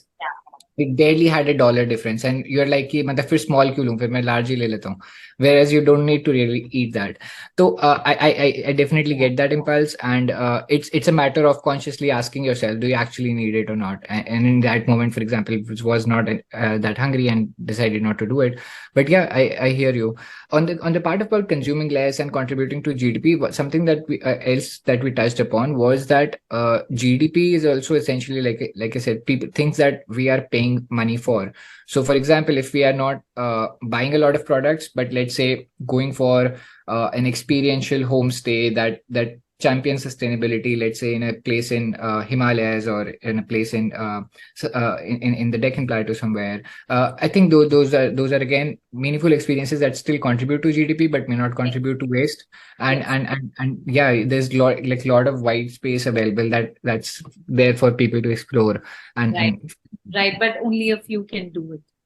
Yeah, true. I hear you. And I think it's just those things are slightly more expensive. So Exactly. if you want to start even doing it, like I have a friend who really wanted to be vegan and say, be not have like organic and everything. And after months, he's like, dude, it's really expensive. I can't do it. Like, it's like, why are these things priced? Why is oat milk so expensive? Why is like, so if it does champion in sustainability, it will promote it, and then it will charge you a premium that, because we are doing it, you come here. So I feel as makers also, once as brands also, It is very important. The price points are very, very important because in the end, you're targeting the same customer who's using the other brands also. So if Yeah. you're really, I think, uh, of course, there is less margins probably, and there's more effort going in. So in retail, like to make kids wear, it's more expensive than to make a women's wear. It's say people say, but kapda to itna sa hai. What is it? But they're like, but uske tailor nahi hai. To make a well constructed kids wear is expensive because the knowledge is with very few, and that is why too it is expensive. I see. Similarly, sustainability knowledge is very limited. That we ourselves didn't know we are so sustainable until we actually read about so many things. So I think it's like everybody's consuming so much content. If somebody even drives in this direction that I want to be sustainable, and there are so many people out there, not only so many people who just you start talking about it, you start living it, and then it doesn't become a premium. Like that homestay doesn't have to charge a premium for it. The brand doesn't have to charge a premium for it. It is the same value. Once these brands start coming in at the same level, then probably a difference will happen. The Yeah. people not very. And it's not only about price, it's also about availability as well. So, for example, like we buy natural soaps here. I mean, we use natural soaps in our home, but the closest place that we can get that particular is probably like 100 miles away. So, yeah, I mean, it gets so the choices that you want. Again, this is something that we discussed last.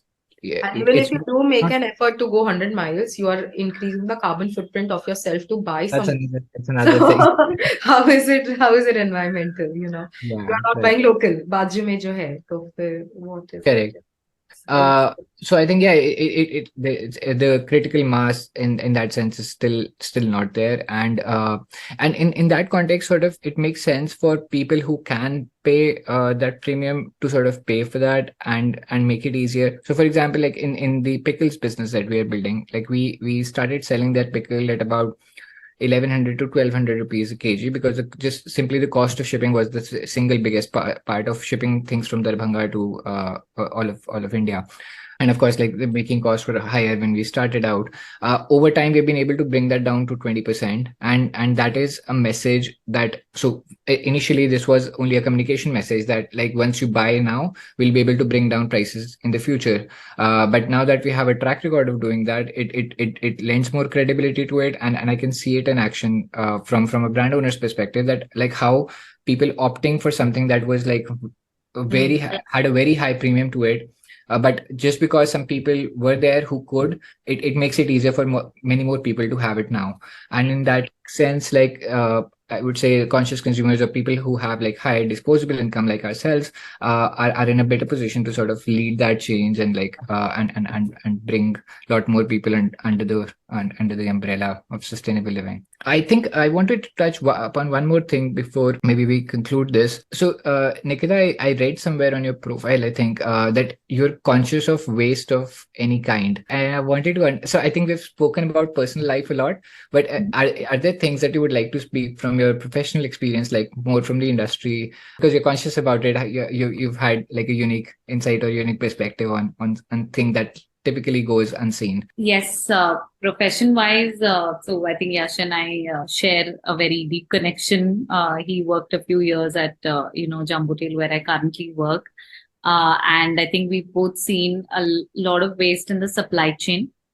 Because supply chain is a very, very, very beautiful way of seeing waste. Actually, you can see right from manpower potential waste to fuel waste to distribution costs waste. So just going back a little bit, I always wanted to do something for India, and I know that if I go about distributing food packets to the poor, I would never scale, right? It doesn't make sense.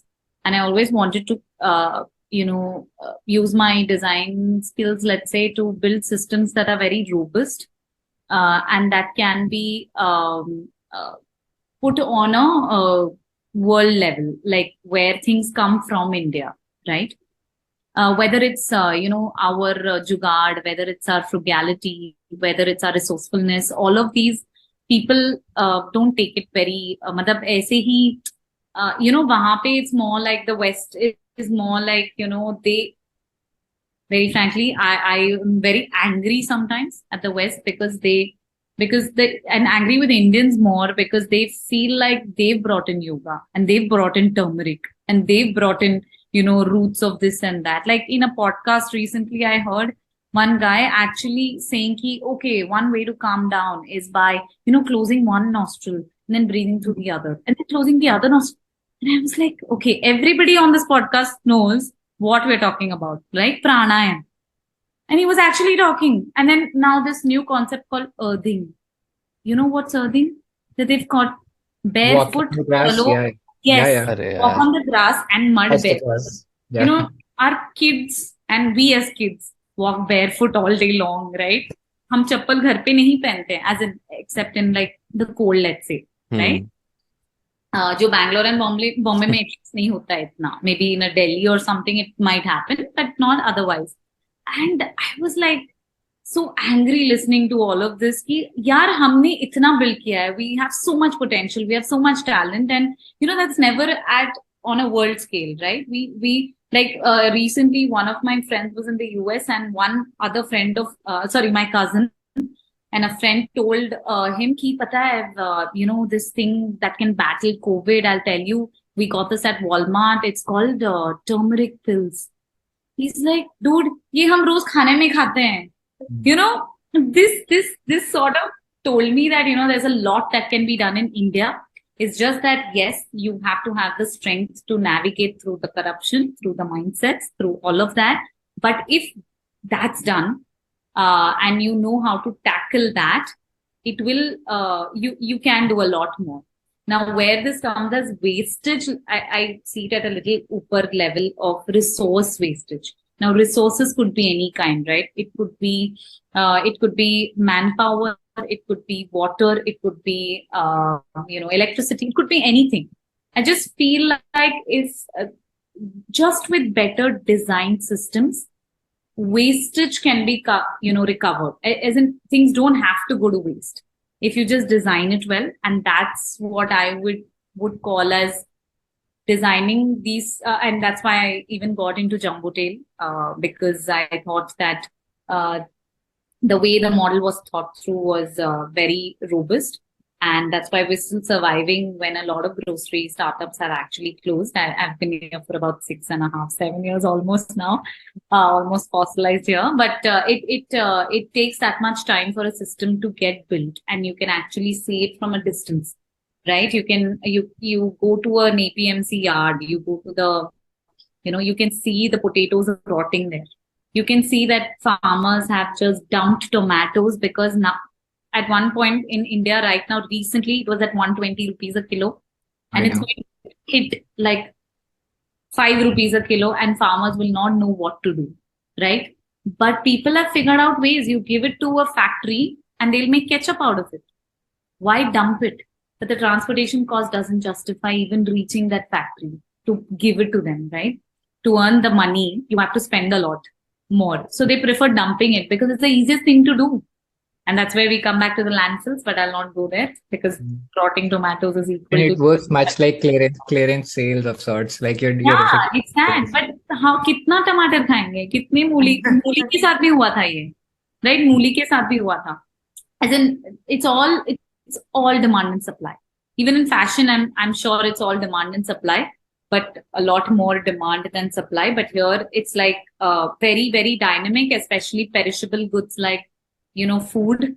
I think just not having robust storage systems from the government. Anaj में क्या होता है आज, right? Hoarding होता है. People just hoard and then you sell it at a premium. Corruption everywhere. But once you start figuring out, it's not easy again, as in corruption is probably the most difficult thing to figure out because everything is connected to everything. Like I said, अगर कचरे का mafia हो सकता है तो अनाज का क्या ही बोलूं, right? So I'm just saying that a lot of these things can be prevented. My aim is to probably get to a robust system someday and work with the government, directly in public policy making or, designing these systems, because I've heard that at least in the West, something that we can borrow from is, people are given a voice and to show even at the White House, right? There are people like John Sturman from MIT who's done a systems design showing how poverty, unemployment, everything is related in the larger scheme of things to the White House, and they actually implement things. So someday I would like to do that to the Indian government, maybe in my own way. And yeah, that's probably what I would have been talking Tell about. me more about this. Yeah. It spiked my curiosity. What was it? So White House connected to poverty. So John Sturman is a professor at MIT, and he takes a course called systems thinking. So systems design is a little different. Systems design is what we've all been party to in some way, where there are players in the ecosystem, etc., and how they relate to each other. But systems thinking is a little more deeper and very mathematical. I think Yash, having done like a double degree in maths, right, would know. But I'm saying it's all about how one thing affects the other equation wise, right? Where there's demand supply, and then it's systemic. So you can actually plot that and calculate almost कि क्या होगा. So very simple examples of systems thinking is in a shower, when you do the hot and cold, when you turn it on, it's either very hot or very cold. So what do? You adjust it. But it takes that time of traveling through the pipe to get to the cold, right? But what do people do? They don't wait. They keep turning it. They keep doing till they get, the right temperature, right? That's human behavior, because you feel like you're doing nothing. The false sense of that, mujhe to kuch karna chahiye for the right temperature to come, right? This is exactly what happens in a systems thinking space. So people think they do things and then things change, but they're actually rotting it. It's going to take as much longer if you had just let it be. If you just let the water travel through that pipe and given that length ka importance, the pipe ka length and the time that it travels and the temperature change and all of that ka importance, you would have experienced the right temperature at a faster rate. But people keep twiddling with it. But they don't realize that the minute they twiddle with something, another person's also twiddling, another person's also. So this keeps it's a chain reaction, and Right. It's very difficult to catch it once it starts, right? So systems thinking actually simulates this to understand. And they have you can check it online. They have a very beautiful example of a beer bottle manufacturer, and at the other end, how people consume beer. So they stopped supply, but demand increased, and then there was nothing in the market, and then they had to start supply. But by the time it reached, people had gotten bored, so they had a surplus. So यही होता रहता है, and then there's never. France right now is having a surplus of wine, right? Because nobody wants to consume wine now. They are breaking bottles. It's a major crisis for France. What do they do with wines? So they are like, and wine takes like years. That is what. So it's a year. Yeah. So we all have been. I think there are a lot of memes that just give it to India. India know how to kind of just. Right. So it's like we don't care. People want gin, beer, what? We'll do wine. It's fine. Like just give India the entire wine. Yeah, but then the cost of transporting everything, weighing, breaking bottles, dumping tomatoes is equal to, the fastest solution, right? So anyway, would have loved to chat more about this, but yeah, this is where I feel like design thinking, systems thinking can come, and that's what I can borrow from my profession. No, I agree. Yeah. I think I also read a little bit. So I did industrial and systems engineering at IIT, and I read about. So one professor was kind to sort of talk more about systems engineering and share knowledge about complex adaptive systems. And I think like everything that I learned about it since then, I think systems engineering and systems thinking has only gained more importance in the world, in the interconnected world that we have today. So absolutely, yeah, I'll dig more on this example that you shared, and yeah, hopefully we'll talk about it once again. Sure. I think plus the thing that we were also talking about, right? People becoming more conscious around their consumer habits. I think that is also a kind of a gradual shift only. Matlab, there are things changing, the people are evolving, and just for it to materialize into society, it would take some time, because वही critical mass develop होके फिर वो effect दिखना शुरू होने में भी it would take some time. तो taking drastic steps to make some changes is also not something which is recommended. But yeah, one thing that you had mentioned on our call which was very intriguing to me personally was ki there were some offline activities that you guys are individually doing, something involving kids, right? And how you can introduce them to sustainability early on in life. So I'd love for you to expand on that a bit. मतलब क्या कर रहे हो आप लोग exactly? What is it? So this was, by the way, before we had kids, we did this as well. After we had kids, After we had kids, we are just trying to figure if we could handle one kid. so just a brief on this.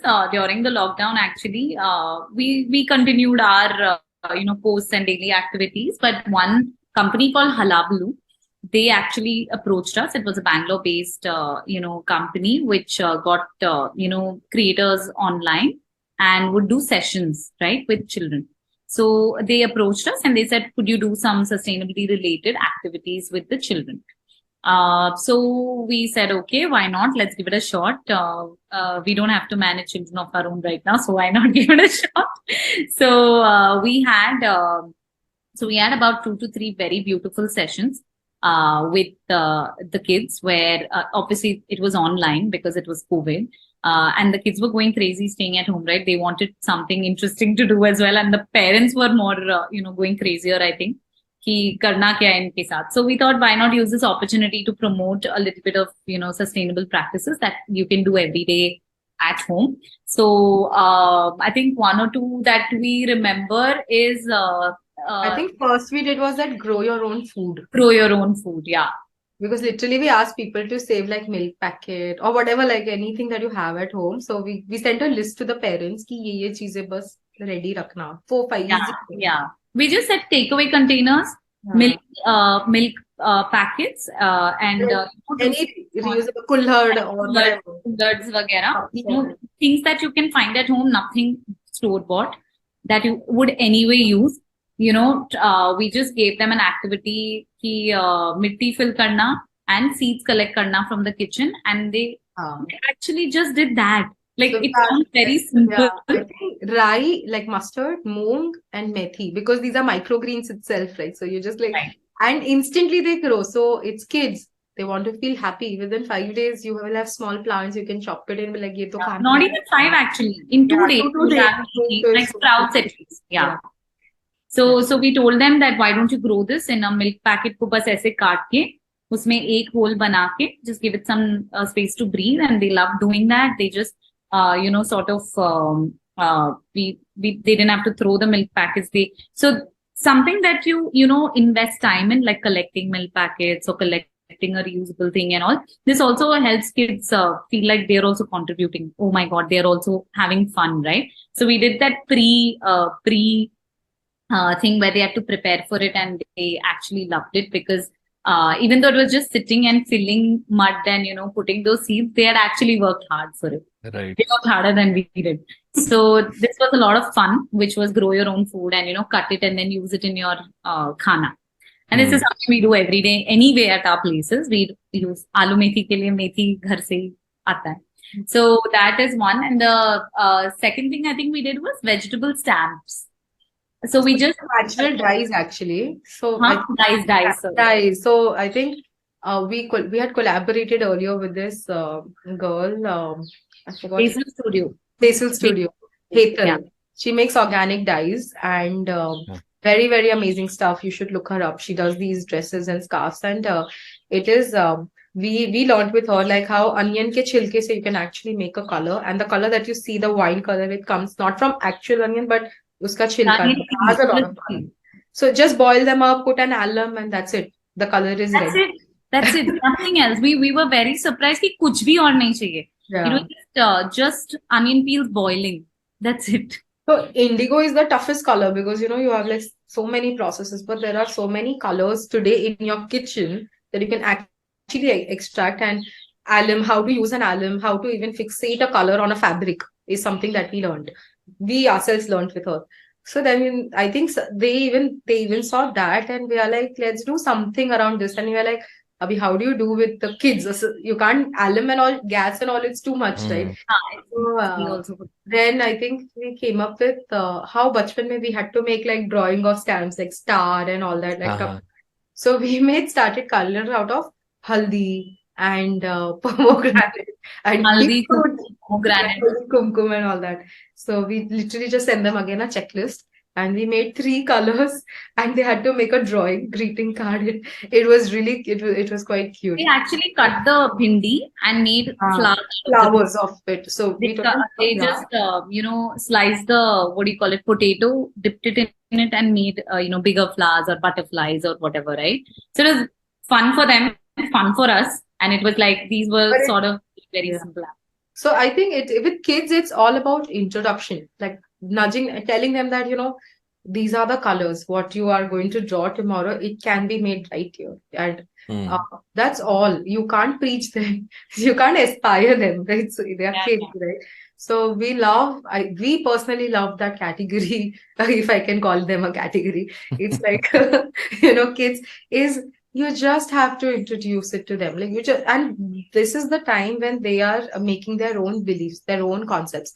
As long as like, सब कुछ dustbin में डालना है, इधर डालना है, धोके डालना, you can teach them right now and you can tell them. And we just hope that why we like when they have already made, first of all, break their belief system of adults, introduce new them, wait for them to try. Kids, it's amazing. You write at them, seep it in that this is how it is supposed to be. And hopefully the next generation can be more conscious, just organically introduce like this thing. So yeah, these are the And we realized kids are very naturally inclined. They're very naturally inclined to this. They don't need a push. They're like, ye to, like, yes, I love breaking eggshells into the plant. It's like an activity for them. See, they feel very empowered ki I am feeding the plant, like, things like that. So we found it really. There's this organization called Design for Change. Not to do with sustainability, but I had worked with them long back. Nandini Sood. It's from Ahmedabad, and they focus on kids a lot. And for example, when they say kids have every kid is a born scientist or a born, it's the knowledge and which kind of kills it, their creativity or their understanding. So like if you ask kids simple question, like I think they did a survey. So for example, रात को ठंडी लगती है तो मतलब क्या करना चाहिए. So as an adult you will be like, get a blanket, it's cold or whatever, and the kid is like, how to switch off the AC, like if there's it's the aircon is on, just switch it off. So how kids today will have the simplest of the solution, like make it very obvious, is be related to sustainability at some level, is something that they are already in that zone. It's just about introducing, and we both are very strong believers. Like our kids play in compost and our families are traumatized probably. Arey, to kachra hai, and literally our parents will be like, or sometimes they'll be like, nahi wo kande ka chilka, wo aloo ka, why are you letting him touch it? Nahi ganda. I literally have told my entire family there is nothing ganda in the house. It is exactly this term. Nahi, ye ganda hai. It's today there's a landfill. Like you don't even want to look into it, but it's your own waste. Like how are you supposed to manage it if you can't accept it? So there's nothing ganda. Get them used to it कि ये कचरा है. तुम्हें खाना है तो कचरा होगा. Might as well convert this food. So we are like, so we literally tell them that if you cut a palak, this is food for you, and the stems are food for the plant. Yeah. So you're feeding the plants, you're feeding the garden. So we personally love activities with kids. Actually, we should do it. We haven't done with kids. We haven't done it in a while after that, but we should. With our own kids though, sorry, just taking a small cut here. We actually started things like cloth diapering. Things that were done with our mums and grandmoms. Langots. Like cloth diapering. Langots. Yes, it is a tedious job. Yes, you need family support, but it can be done. It is as simple as dunking it into Dettol, and then getting it out and, whatever, air drying it and sun drying it and then getting it back on the kid, right? It's as hygienic as it can actually get. But we realized that cloth diapering is a very alien concept. Ho gaya Indians ko bhi. Matlab, everything is about now, and they're going broke with diapers. Going Right. broke, they're choosing to go broke, but still, using it. And when there are beautiful companies like Super Bottoms, which have like very, very, you guys should talk to them later, maybe. But Super Bottoms really created this thing where they've made it very easy. It's a langot, but it's very easily done. So the convenience aspect is covered. And the point is not, and sorry, aesthetics.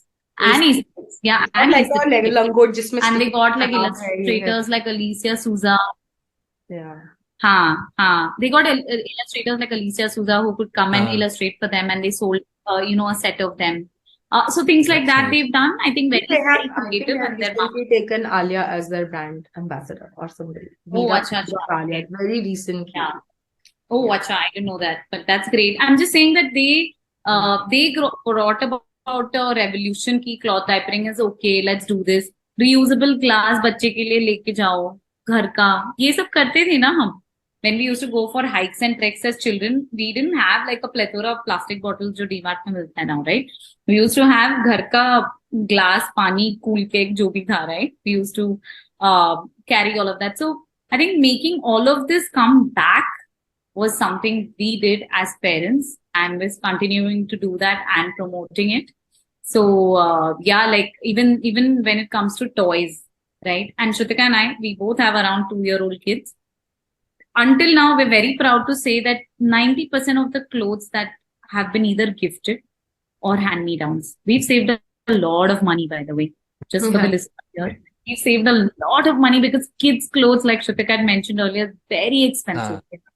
They fit in it for 2 hours, not 2 days, 2 hours. They're the right size only for 2 hours in a day. And this occasion where clothes Raksha Bandhan आया है and all, my mom was so upset that तूने किसी और का क्यों पहनाया, आज तो त्योहार है, आज तो नया कपड़ा. I said वो उसके लिए नया है. She has never worn it. It is totally okay. वो इसके बाद कभी नहीं पहनेगी. And what will happen to this beautiful, chanderi frock? Like it's like a beautiful, nice frock. Somebody has made it and it looks so cute. It's just like this much. Come on, yeah. So I was like, I think at these times we both are very humble and clear and firm that no, it is right for our child and we are okay with it, even if the family is like, nahi, literally. Fight a lot. Can you imagine for a Marwari mother how traumatic it will be that दूसरे का कपड़ा पहनाया है त्योहार के दिन? It is unbelievable. Right. Probably this is radical, like at my house, but it is okay. Like if you are convinced and you can do it, it will somewhere down the line change the system. Yeah. Makes sense. But I think just one thought, which I think Aishwarya ke saath bhi I've discussed in the past, or matlab we've touched upon this, is there is a business opportunity, so to say, in just resurfacing the things which have been lost in time. Like some of the practices, the culture in itself was sustainable already. Yes. We have just moved away from that, and now it's time. There's an opportunity that movement has created an opportunity to bring people back by. Yes. As you just talked about super bottoms, right? मतलब effectively लंगोट को वापस ला रहे तो मतलब but अच्छे से लेके आ रहे हैं. हाँ, exactly वही तो. बनाया है और शूट भी अच्छा है और कम्युनिकेशन भी अच्छा है, which is important today.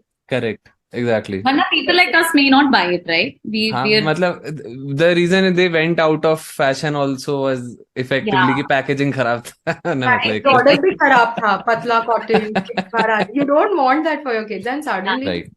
So idea can be bought. I don't think so. There are so many billions of people. If you think of your idea is no, it is not. Somewhere down the line in this planet, somebody would have already thought it. It is in execution. If you can execute it well, I think it. Yeah. Makes sense. Aishwarya, you want to say something? No, I mean, I think when I learned about consciousness first, I mean, so since about 2017, I've been flirting with the idea of conscious capitalism and seeing how consciousness manifests across different facets of life. A really good book that I read on this topic is by Ken Wilber. He's a philosopher here in the US, and he wrote a book called Theory of Everything, where he made an audacious attempt to connect everything from business to politics to culture using this strand of consciousness. And one core idea that he expounds on really well in that book is this idea that all of us start with let's say, a seed of consciousness, and he described the consciousness spectrum as like a band that is spiraling, let's say, upwards. And based on our own life experiences or our own motivations, there are different times where you jump from one band of consciousness to the other. So, for example, there might be some trigger that makes you more environmentally conscious. There might be some other trigger that makes you more conscious about your family. And in a lot of ways, I think getting married, having a kid is a step change in this consciousness. So, I mean, using that as a frame, I wanted to ask you, how has your consciousness towards the planet or towards the project that you were doing, has it being new mothers, has that sort of changed anything for you? How has this experience been? Maybe in the context of the project that you were already doing, and yeah, if you could connect these two in your personal life as well as with your project, like how has motherhood changed things? So how has becoming a mother made you more conscious in more ways than one? Okay, how has motherhood made you more conscious in more ways than one? Or maybe how the consciousness has transformed, evolved, whatever. Yeah. Right. Yeah. Hmm.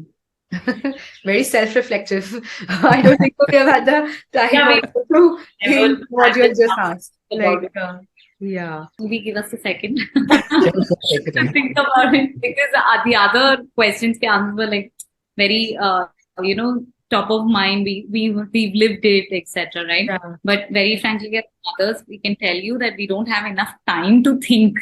पहले तो. So becoming self-reflective is like a luxury.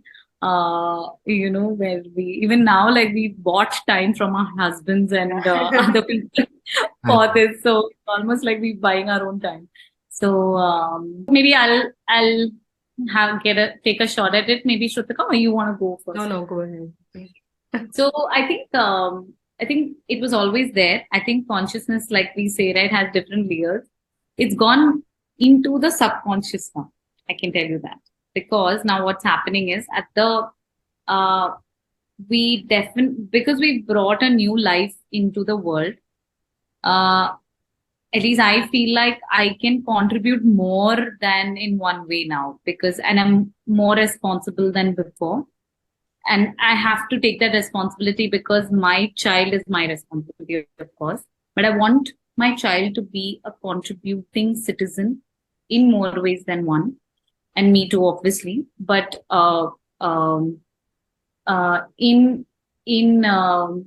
for example, so I have a boy child and Shrutika is a girl child.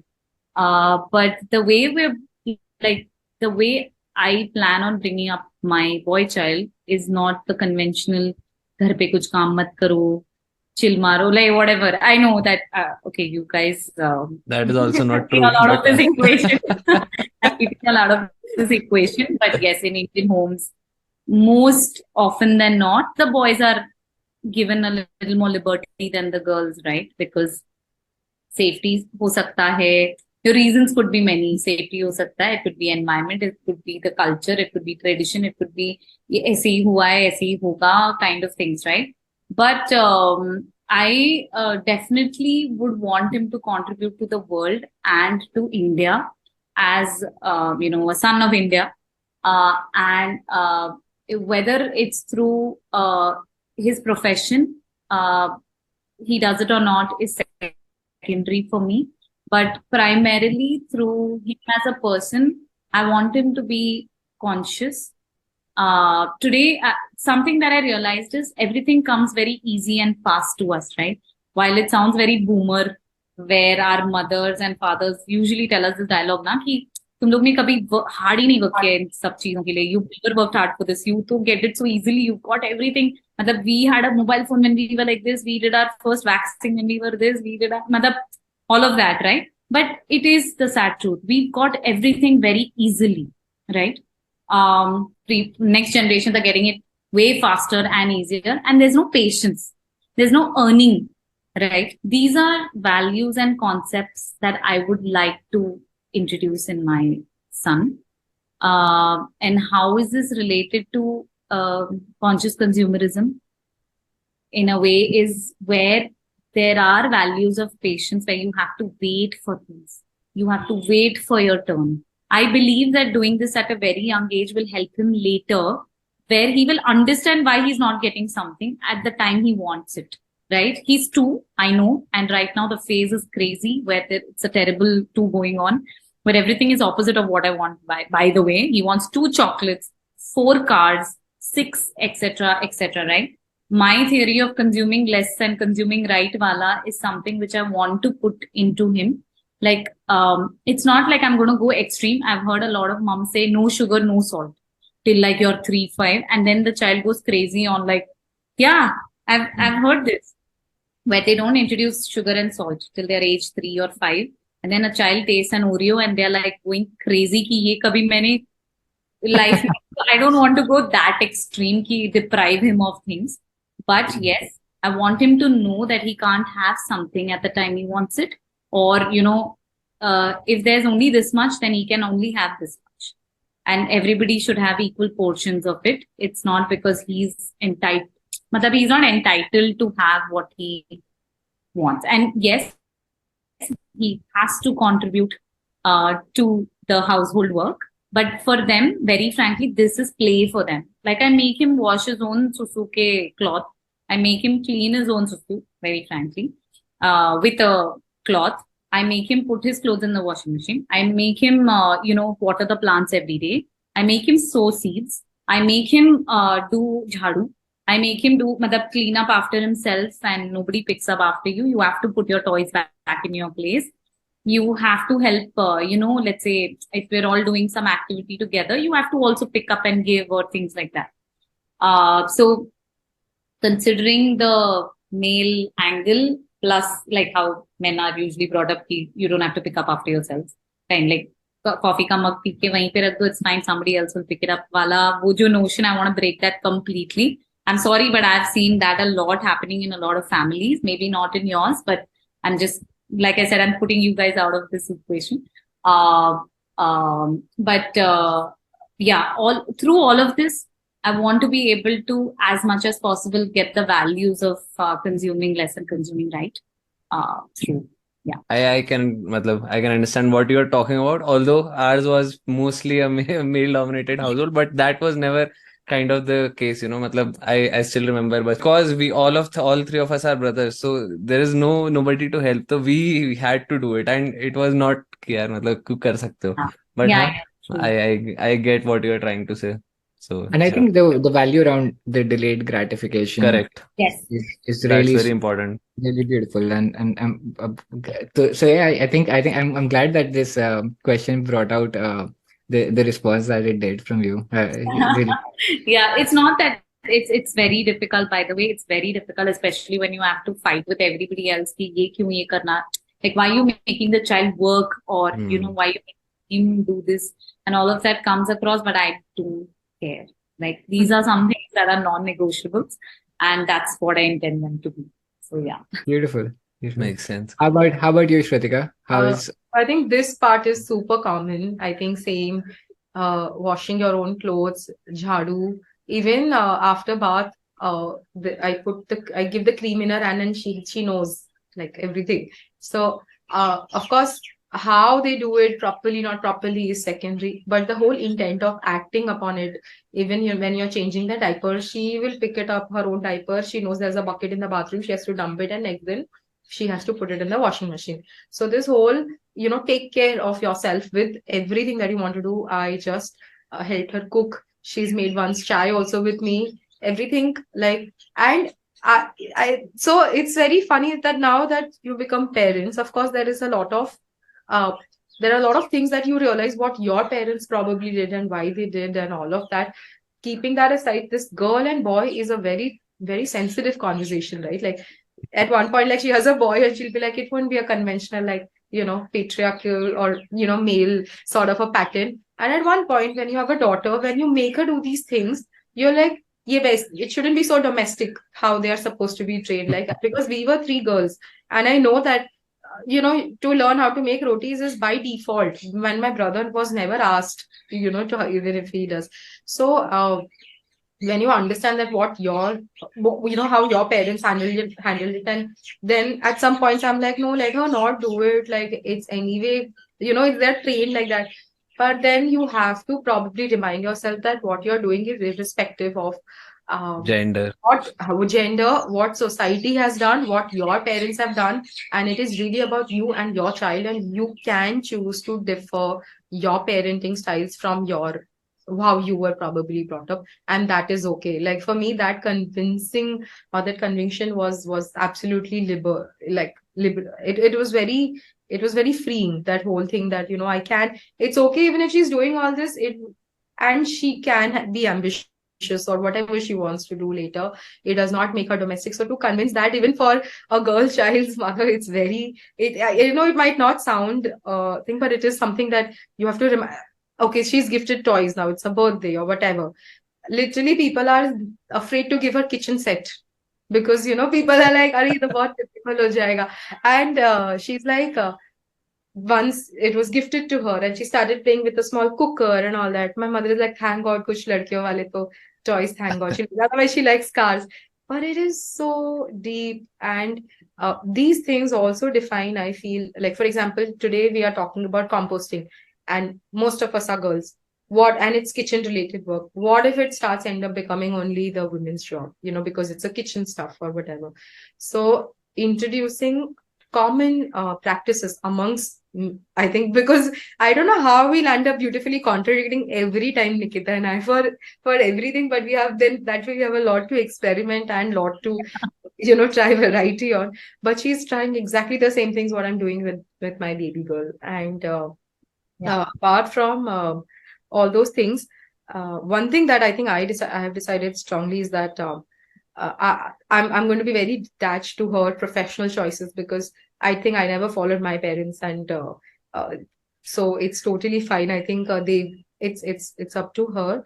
But as a conscious citizen, I think I just want her to become probably aware, and my parenting would probably be introducing and to tell her in her dilemma what could she opt for. But I really don't want to force my practices and my choices on her. Eventually, it has to come from within, and if she feels it and if she's seen it, I'm making it so normal in the house that उसको लगना चाहिए यही ऐसे ही होता है, तभी वो इसकी लाइफस्टाइल बन सकती है. Yeah. Like, I saw this reel, one girl was crying, little girl on the table, she's crying. She said, I just saw a lamb got killed and I don't want to eat. I don't like it. So her mother is like, so it's okay. So you don't have to eat it, but I like lamb to eat. So what do you do? These questions are going to come now. Like, I like this, but where do you stand? So her mother says it beautifully. You don't have to make a life decision right now. When a time comes, you decide it then. So she's like, but I can eat it tomorrow. Like, yes, and then if I don't want to eat, then you can give up. So I think this whole point of you can change your decisions. It was never taught to us, or that openness that today you're choosing to compost, tomorrow you might not want to compost, tomorrow you again might want to compost, or you are using reusable cloth diapers, but tomorrow maybe you want to, for your convenience, you want to choose a diaper and then switch it back. I think that whole openness is what I'm trying to teach through making my own changes in my own lifestyle, because I strongly believe, like, and it is a known fact, like Nikita and I keep discussing, they imitate you. There is no, in everything, the way you talk at home, the what you will do and everything. So we are first trying to be consistent in our practices, of course introducing them and all of that, but the moment we make it as our lifestyle, we are 100% sure it's going to be like that. Because we today follow practices at home, how to keep our kitchen by seeing our mom. So it's just as simple as the way they will see their mom, they are going to live the world. And I think even when they have seen, so like, for example, when the way we are talking right now about some of these traditional practices, when the wisdom in those practices is obvious to you, I mean, I think it adopts a whole new meaning, and you get a respect for that tradition. Yeah, it's a very unique thing happening. But I think especially we are a generation who's so much aware, and who have had the parents who were slightly I wouldn't say conservative, but who have slightly like the concepts were set. We are, I think, a generation who's still trying to break or trying to decide ourselves what is right, what is wrong. So I think the That is right. aspiration is going to be even far. Like my baby is born into a home which has 55-inch TV. Yaar. It's like, what is innovation for her? What is hard work for her? What is the next step for her? That is where probably, so it doesn't have to be decided right now. It doesn't, and it's okay if she doesn't work hard. And no, but it's not necessary that you get good things only by hard work. Okay, you can be born into good things. You can have good things, but the whole thing is, uh, this what are you going to bring newness to your life if all of this is already something that you are born into with. Like for us, obviously when we were born and today where we are, there have been so many changes and so many upgrades. What is the upgrade going to be her? Probably adapting a healthy lifestyle is going to be like, एक वो meme अभी बहुत popular है ना, that eating junk and everything has become so famous that normal food is called dieting. Like if a dietitian gives you roti sabzi dal for a meal, he's like, "Acha, मैं dieting कर रहे हूँ." So it's literally become like that. So I think what they will decide their upgrade is going to be very interesting to see with, and we can only sow the seeds. We really don't know how the plants are going to come out to be, but yeah. Correct. Yeah, beautiful. I think we can, what do you say, Yash? We can conclude on this point. I think there are a lot of tangents, especially on the brand positioning wala thing that we discussed, and around the communication strategies, wo jo motivation wala tha pura relatable, how that pans across different industries, right? Just fashion में it's more around aspirational, whereas if you are doing something for which you want to induce a personal change, it would probably go on the more relatable wala thing, which is the sustainable wala thing which you are trying to do.